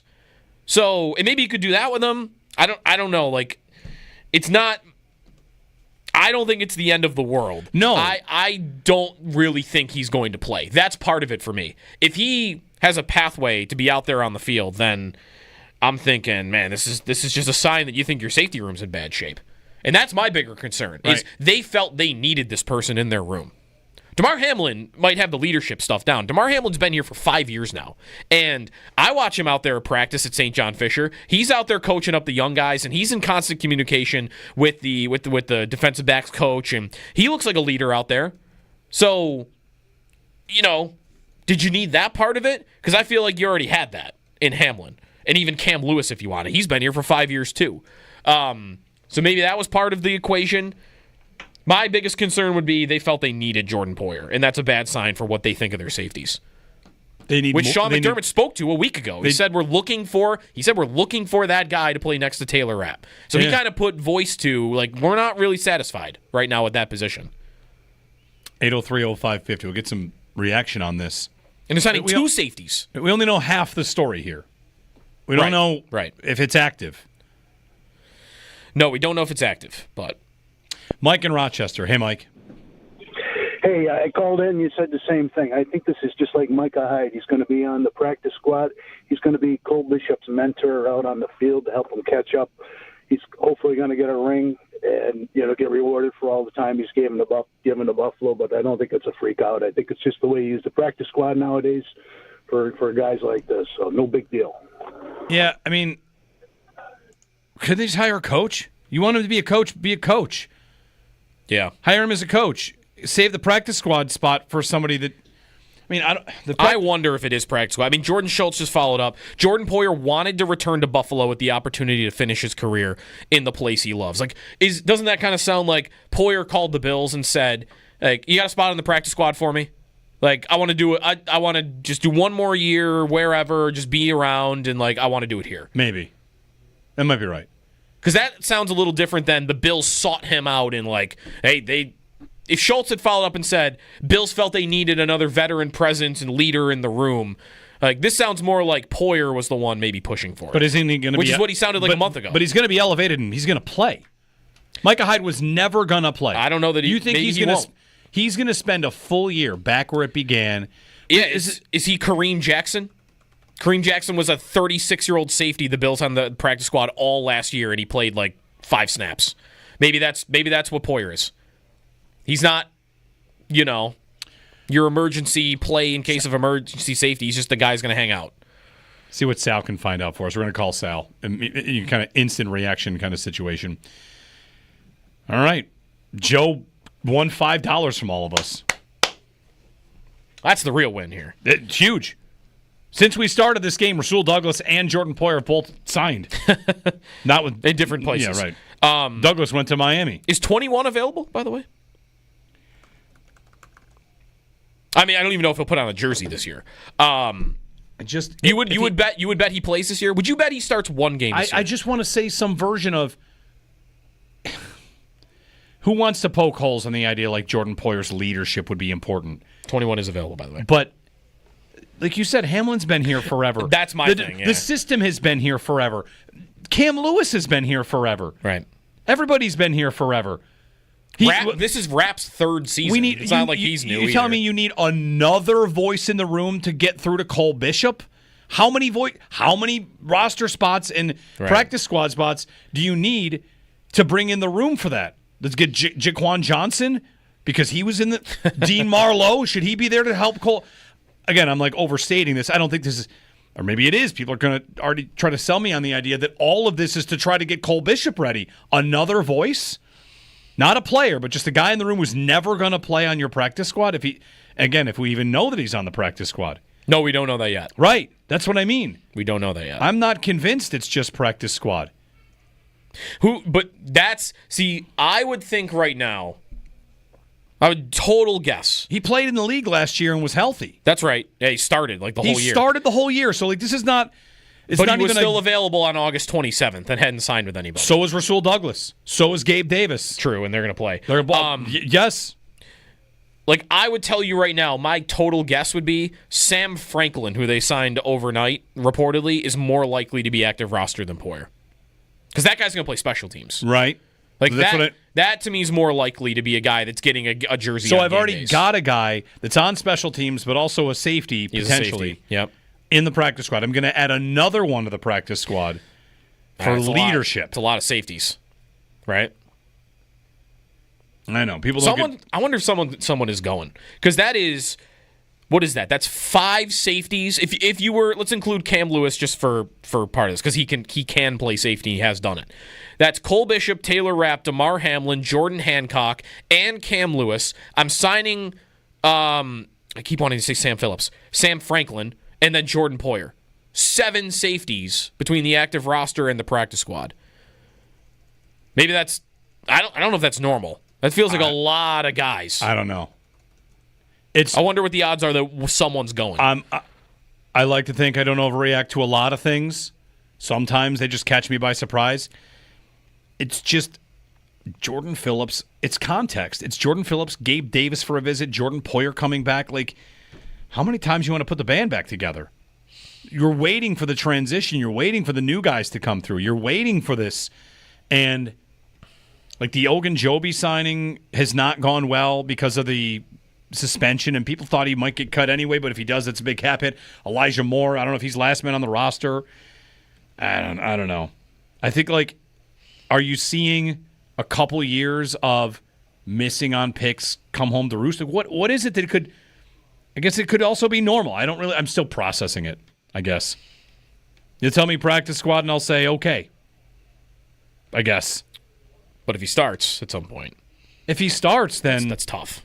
If he starts, I think that's they're in bad shape. If he has to play at all this year in anything meaningful, I think that's bad. Mike in Tonawanda. Hey, Mike. Guys, what are we doing here? Is this the charity or the NFL?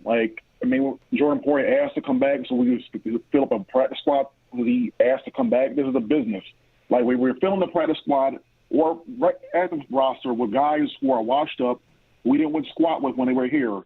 What are we doing? If your system is so complicated, why not dumb it down a bit so any other player can play? No other defensive coordinator in the league has this problem with, we got to have our guys who've been here for years to play in our system. Maybe your system is the issue. Maybe tone it down a little bit. This says a little bit more about, like you just said, Jeremy, or I don't know who said Joe or Jeremy, but does this say that Bean has been missing on these draft picks? Why are we, Jordan Poyer, Phillips, Dane Jackson? Hell, Shaq Lawson might be here soon enough. What are we doing? Yeah. Yeah, the whole idea of the little league we put together of former Bills coming back is because it seems to happen a lot, and now we got another one. I guess we shouldn't be that surprised. You drafted him second overall. I picked him second overall. Behind Rasul Douglas. And I've got Gabe. Is Gabe signing the practice squad today? And Levi Wallace is in town. Would Gabe be on Gabe and Levi Wallace? Right? Yeah, have both been in Buffalo in the last 7 days, reportedly. All right. Fast forward to 3 weeks from now, 6 weeks from now. They're 6-0. Remember when you were freaking out about Jordan Poyer? Yeah. I know. It just seems weird. I gotta believe that this does happen around the league where players go back a lot. I also feel like I cannot believe that the Bills don't do it the most. It's just so many guys. I did point out yesterday, to a caller, Kansas City does this. They brought Kareem Hunt back, and they brought Mike Edwards back, and they brought Juju Smith-Schuster back. But, man, I would, without having a list in front of me, I would definitely bet the Bills do this more than anybody. Just a hunch. It's a lot of guys. 803-0550. We'll get a break in. We'll see what happens. Hey, if you got a Poyer jersey, great news. Yeah, and with the number available still, so. Yeah, although that was going to be a long-standing jersey anyway. You could have worn that forever. Hey, it's contest time. Be caller 5 to 221-4WGR. Caller 5 wins a pair of tickets to see the Deftones with special guests Fantagram and the Barbarians of California at KeyBank Center September 1st, courtesy of Live Nation. Tickets are available at Ticketmaster.com. That's caller 5 to 221-4WGR.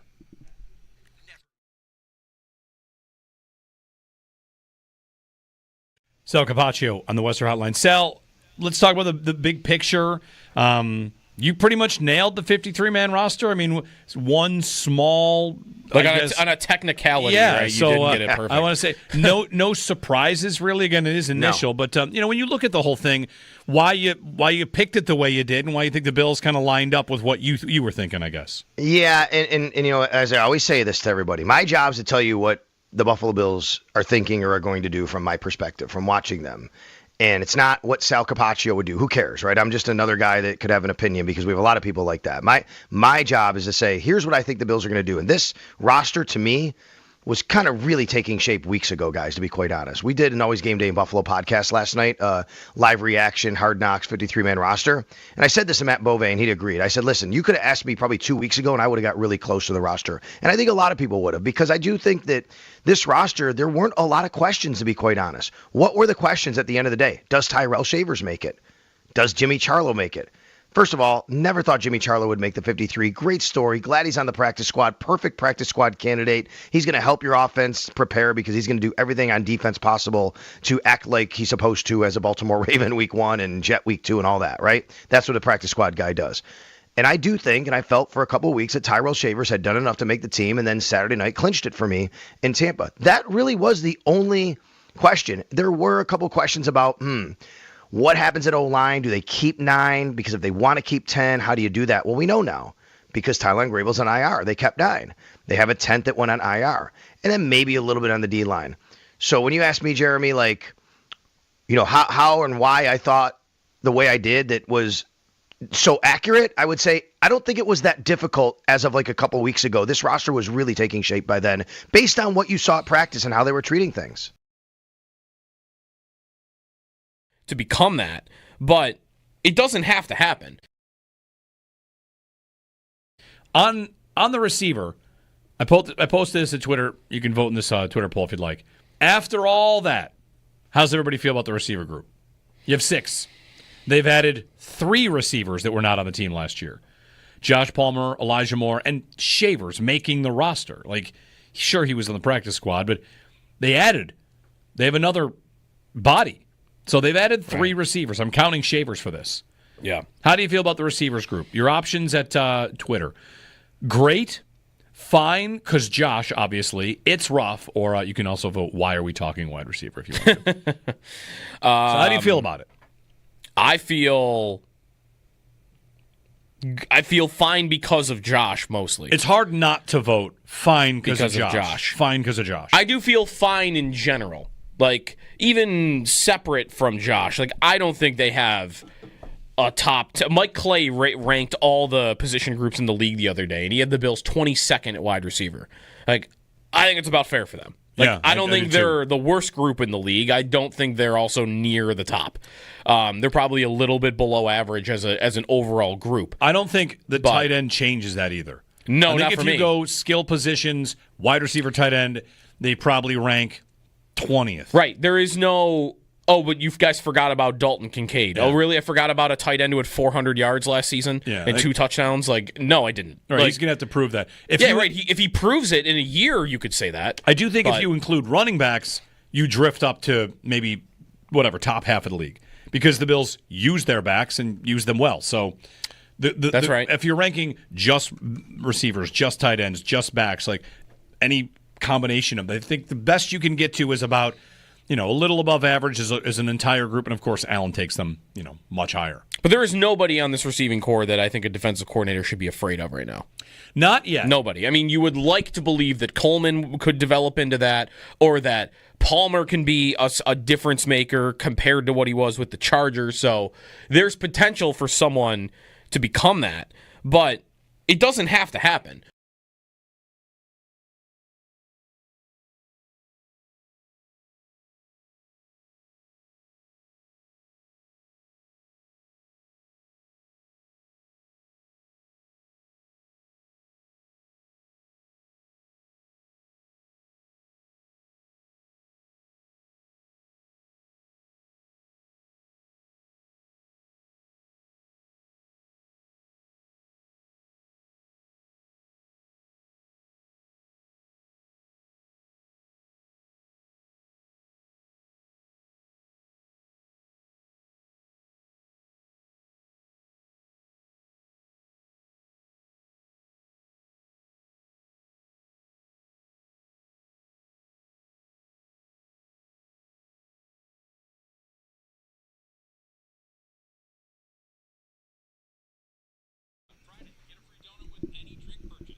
I played 12 years. I'm extremely thankful and blessed to have played the game for such a long time. And, last year was extremely tough year on so many levels. Our team wasn't very good. I didn't play as well as I wanted to play. It was just a really tough year, obviously transitioning from Buffalo to Miami. Cultures being different, systems being different. It just didn't work out the way that anybody had hopes. But at the same time, I'm thankful for it all. Thankful for, all the moments, all the friendships. And, would I like to play again? Absolutely. Would I like to play there again? Absolutely, right? Play again? Yes. All right, Sal. Let me tell you, our game former Bills to come back is all the rage now. 2 days in a row. It took me 1 day to win it. So Jordan Poyer's I picked Poyer coming back, and we do not know what capacity that is. So I don't know if you have any answers on that yet, or you'd like to just have us an opinion on that, but Jordan Poyer is returning. I mean, I'm just kind of stunned, to be quite honest with you. I did not see this coming. Actually, a few people, shout out to all those people who basically asked me, tweeted at me, or came into the live show last night. We had several, Matt Bove and I did, on the Always Game Day live podcast last night. We had a couple last night who came in and said, hey, what about Jordan Poyer? And honestly, I just completely dismissed it. So did Matt. We both did. And I said, I just don't see that happening. I don't see a world where they do that. I mean, he wasn't quite the same player his last year in Buffalo. And then I think even more so last year in Miami when we last saw him. And you remember he was the one that hit Keon Coleman in that game in Miami. He was a little late getting over, and that happened. And I think that was just kind of like something we had seen over the last couple of years. We also know that, sure, in Buffalo, he understands everything about the way the Bills do things. He understands the defensive system. I don't know what role they envision him playing. Is he signing to the practice squad like Micah Hyde did last year? Maybe this is all about that. I don't know. Like, this is just happening now, so trying to get more like info and details. We'll hear from Brandon Beane later today at 2:30 p.m. The practice squad's going to be formulated today. If he goes on the 53, someone has to go, right? I mean, like, what does that look like? Who is that? So there's a lot of questions to be answered here that we just don't know yet. So, question for you, Sal. If it is practice squad, again, this would be the kind of thing we would wait to hear from Beane or from Poyer. I feel like it would be a different practice squad than Micah Hyde. Micah Hyde was never going to play, right? It was never really a consideration, and I wonder, because this is the start of the year. This is not just retiring. He'd be giving up on the idea of playing anywhere else. And I don't know if he's in the Jordan Phillips camp who said I would only play there. I don't know. Maybe I'm a little bit sensitive right now because I'm sensitive about safety. Like, I've got my concerns there. I think a lot of Bills fans do. And if he's going to play games, then, man, you just can't feel good about what's going on back there. I don't know what Jordan's been doing specifically. I don't know if that I came in when your clip was playing there. Did he say what he's been doing in like over the summer or no? Owen has been scouting his Instagram. Right? He's been traveling the world. Yeah, he did a trip to Africa, right, and Southeast Asia. Like, he's been traveling, I think, like all summer. All right, so my thought is here that, you know, if he's not quite ready football-wise, and he's been doing that, and he hasn't been in shape working out, trying to find a job with teams, then you may have to take a little time to onboard him to get him ready, to get him up to speed. And that would, to me, suggest put him on the practice squad, and then when he's ready, you elevate him if he gets ready. Or you could just, sign him then to the 53 at some point. To go right from that to the 53 would be quite, I think, a statement on what they think about their current safeties, to be honest with you, Jeremy, like you just said, right? Yeah. So, again, let's just all take a breath and step back here for a second, because I want to remind everybody what happened with Jordan Phillips Sunday. Yeah. Okay? It was reported Jordan Phillips was signing, and with the intention of signing to the 53-man roster. We learn 24 hours later that is not the case, was not the case. He was signing to the 90-man roster with the intent then to go on the practice squad, which eventually he will do today. So, again, I think we all just need to take a collective breath. Let's see where this goes, what the reasoning is, and find out a little bit more later. Yeah. The other thing, too, Sal, is this is the second safety in the last 12 hours that we've had a report that they're signing. Diana Rossini says practice squad. For Poyer? Yes. Okay. There you go. All right. Well, there you go. But that still could be, Sal, what you're laying out, which is they might think we might need to play him, and this is the onboard to make sure he's ready to go. Poyer on the practice squad is... To me, it's not as glaring a problem, but we might need to break glass in case of emergency back there. They might like him more than Hamlin. Sure. I don't disagree. That could all very well be true. It could suggest that Jordan Hancock isn't ready to play yet, and they need another guy, right? What if we find out today Jordan Hancock goes on IR? Then remember what I said earlier, he can come back after 4 games. You need a guy. Maybe is that something that they're thinking of? I don't think this would be the reason, but I do want to at least mention they do play the Miami Dolphins early week 3. He just played for the Dolphins last year, although I don't know if he knows the defensive system and all that. But there are other things at play that could be, but we'll see. And again, a mentor, a guy that understands the defense, understands the system, can work with the guys who are currently on the team, the young guys, specifically Cole Bishop in this case, I would say, Jordan Hancock as well in this case. So it makes more sense now, again, take a step back, practice squad. Okay, what does that mean? It doesn't mean he has to play in games. Doesn't mean they're even intending on him playing in games. It could literally mean he's here to help us. He's here to help the guys on this team because we're trying to do our best to get them ready. They're not about to just give away a practice squad spot, though, I don't think. Like, it's not that they necessarily did that with Hyde last year. I don't know, Sal. Like, I end up wondering if it's just. Well, I mean, they do that sometimes just to bring a guy in to replicate somebody. I mean, they do that sometimes for different reasons. But it's just so early in the year, fresh off of camp.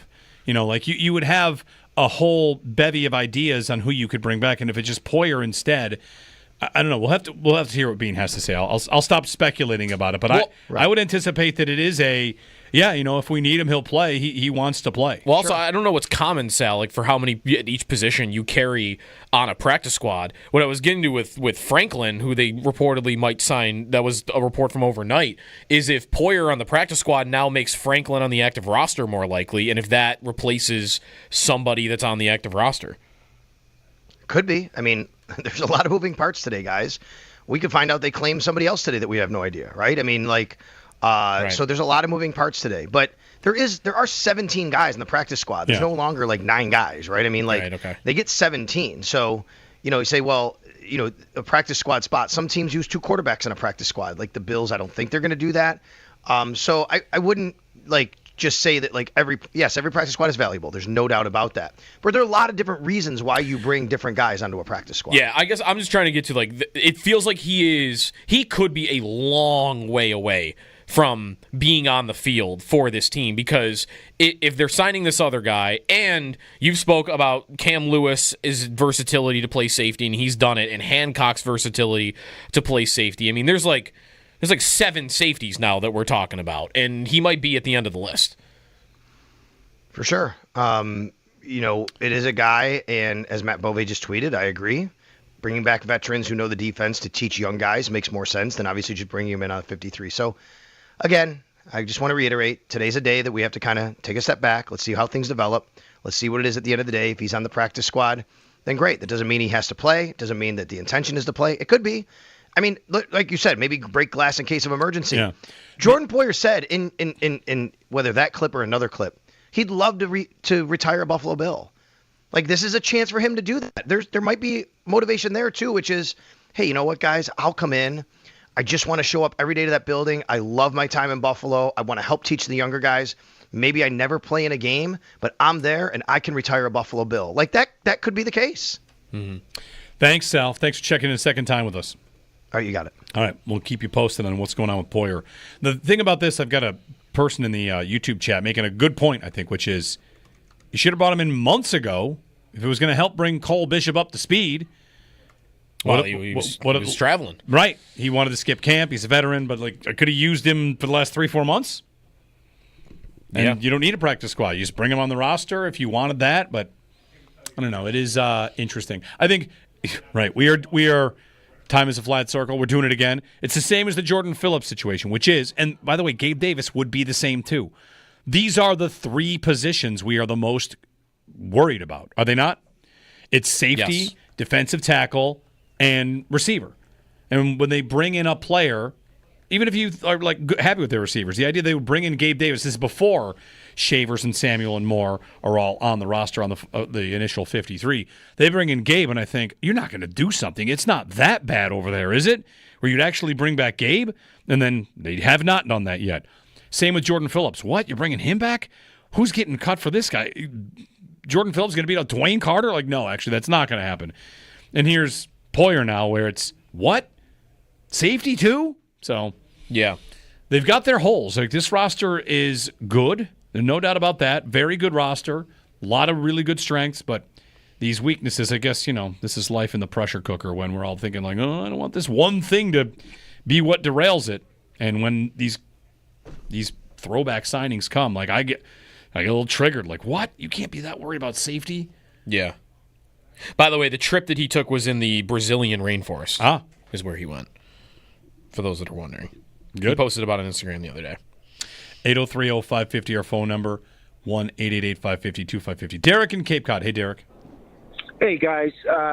Let's just take it easy. I think he didn't call the Bills and say, hey, I want to play. Obviously, they called him to bring him to the team, whether it's practice squad. It is practice squad. Okay. What if it's sign a one-day contract and retire? It's not. It's the practice squad. We know it's the practice squad. Okay, so that's not a problem. I don't have a problem with him being on the practice squad and then eventually getting elevated to the 53-man roster. The guy had a C on his chest for the Buffalo Bills for a long time. Yeah, he had a year off. He didn't have his best year.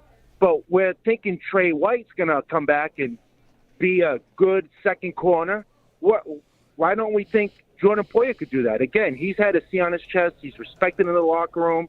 I don't see it being that big of a deal. Well, hold on, Derek. Oh, I'm going to get you one thing quick here. Trey White is 30. Poyer's 34. Yeah, it's a and Trey White, difference. people watched him have a good camp. When Trey White came back, there were definite doubts, and there still are doubts going into the season. But we watched him have a good camp. Poyer just took all of camp off at age 34. So, I think the comparison is fine, but there are big differences there. I agree, but I don't think it's the end of the world, and I think the kid could come in and play. Well, obviously you need help. If he plays, something went wrong. That's the point. I don't think it's that bad, but go Bills. Right, well, if Cole Bishop is good, he never plays. Right, or that's just it. That's just it. Or if Cole Bishop's not good, it's Hamlin or Jordan Hancock. Your practice squad players are not supposed to. Is it wrong to say they're not supposed to play outside of elevations? No, you never want them. For special you should teams, never need them to play. Or if they're good enough to beat out a guy on the roster. But again, and something could go wrong. Bishop could be lost. You have big problems. They need to bench him, and maybe there's an injury somewhere else at the position, and they think Hancock's too young. But again, that is a list of things that could go wrong. You do need things to happen for him to get on the field. I think almost undoubtedly. I just want to starts with Bishop. At the risk of being, I'm definitely not a pessimist. I think they're going to be awesome this year, but he'll be a major asset to Cole Bishop. Micah Hyde was too, right? Micah Hyde was here last year. Right. Bring in Ronnie Lott. Bring in Steve Atwater. Bring in every safety to ever play to work with Cole Bishop. Okay, another asset, another guy to really try to bring this safety that you need to be something into being something. Okay, you can tell me he'll be an asset to Bishop. I'm not going to dispute that. The question is, will it make a difference? And if this was the best idea for Bishop, why wasn't it done earlier? And if he doesn't want to play, then he could have been hired as a coach. And if he does want to play, he didn't want to come to training camp. I don't know. I don't. If he plays, it's not good. And I'm still betting against that he'll play. Right at this moment, at this very early moment in time on this. He's an all-time great Bill. He's going on the Wall of Fame. He wore a C. So did Mitch Morse. Mitch Morse is retired. And he just bought me lunch. So did Gabe Davis. Gabe Davis is available and not on this team. So did Tyler Matakevich. Right? He had a C. I think he did. Extendo Sports coming up.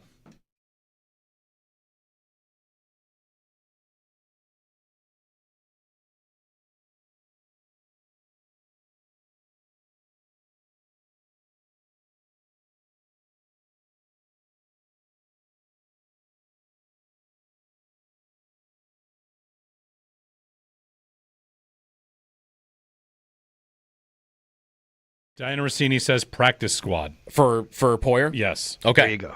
All right, well, there you go. But that still could be what you're laying out, which is they might think we might need to play him, and this is the onboard to make sure he's ready to go. Poyer on the practice squad is, to me, it's not as glaring a problem, but we might need to break glass in case of emergency back there. They might like him more than Hamlin. Sure. I don't disagree. That could all very well be true. It could suggest that Jordan Hancock isn't ready to play yet, and they need another guy, right? What if we find out today Jordan Hancock goes on IR? Then remember what I said earlier. He can come back after 4 games. You need a guy. Is that something that they're thinking of? I don't think this would be the reason, but I do want to at least mention they do play the Miami Dolphins early week 3. He just played for the Dolphins last year, although I don't know if he knows the defensive system and all that. But there are other things at play that could be, but we'll see. And again, a mentor, a guy that understands the defense, understands the system, can work with the guys who are currently on the team, the young guys, specifically Cole Bishop in this case, I would say, Jordan Hancock as well in this case. So it makes more sense now. Again, take a step back, practice squad. Okay, what does that mean? It doesn't mean he has to play in games. Doesn't mean they're even intending on him playing in games. It could literally mean he's here to help us. He's here to help the guys on this team because we're trying to do our best to get them ready.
All right, real quick, just more context here. Lots going to be said about Jordan Poyer in the next 5 hours, and we'll see what Brandon Beane has to say about it. It's definitely not again, reacting to it in real time. Definitely not the end of the world. The Bills are going to be great, but just I want to really slow everyone's roll on what Poyer can bring because he went to Miami last year on a 1-year, $2 million contract. Yeah, nothing. Now, maybe to stay with the Bills because of income taxes, he wanted $3 million. They wouldn't pay $3 million, maybe. But if he's such an important veteran presence, could have done that. He could have been on the team last year. He didn't have to leave. He's a franchise great. And the Bills watched him go to a division opponent on as cheap a deal as possible. And now he comes back, and it's like, oh, his veteran leadership is going to be so key. It's so key. They should have had it last year. Right. No? If he's better than Hamlin for $2 million, if he's better than Hamlin, why wasn't he here last year? He knew the system. He knew everything. He could have been the guy to have Cole Bishop under his wing. Just careful on he can still play. The Bills last year said no. Yeah. So, in Miami, didn't want him back. I mean, I'm not. Again, the practice squad, sure, fine. Does Jordan Poyer look at this safety room and think, I'm going to get back in that lineup? He might. It'd be hard not to. I have to look at it that way. So, whatever. It's fine. It's fine until he's out there on the field, which I still am skeptical it's going to happen. But also take PFF grades with a grain of salt, but he did grade better than every Bill safety last year. That's not that hard to have done. That's the by better point PFF grades. Yeah. All right. Well, hey. Max in Gettsville. Hey, Max. Hey, guys. I'll make it short and sweet. We must have the slowest wide receiver and safety core in the whole NFL now. I mean, I think it's time to put Bean on the hot seat. If we don't get over the hump soon, this is year 8 or not or whatever of Allen, and we're signing Jordan Poyer right now. I mean, come on, guys. What are we doing? Thanks. Thank you. Practice squad. The biggest problem I think he has at this point is the speed is gone. Gone. Are they the slowest at those positions? I mean, Bishop's fast if he's on the field. Rapp's probably average. Receiver, yeah. I mean, speed is not a top trait of theirs in general. They've got Hairston for it, but that's a different position. True. He'd be caller 5 right now. Win a pair of tickets to the National Buffalo Wing Fest, Saturday, August 30th. So this Saturday, a couple days away, and Sunday. Plus 2 Wing Fest t-shirts, courtesy of Buffalo Wing Fest. For event hours and tickets, visit buffalowing.com. All right, what's up? Tomorrow, Rivalries uniforms get released. That's exciting. Rivalries uniforms. Probably at 10:01 after the show ends. Yeah, that's right. What else? The Vikings just traded for Adam Thielen, which was coming. An old player coming back again? Thielen did have a really strong finish to the season. Yeah, he did. And they also traded for him. That's right. They signed a 5th, and they got a 7th back, Right. so it's not like they traded much. But right. Yeah, he had 48 catches last year. And a lot of that in the second half of the season. Yes. Minnesota's had a lot of injuries at receiver, and Jordan Addison is suspended, so right. He'll probably play right away. And Carolina, it is Tet McMillan season. Clear out that room for him. And Jalen Coker. Jalen Coker. Yeah. Sure. All right. That's it for us. We're back tomorrow. We'll find the context, the full story on the Jordan Poyer signing. Welcome back, Poyer. All right. Northtown Automotive Extra Point Show coming up.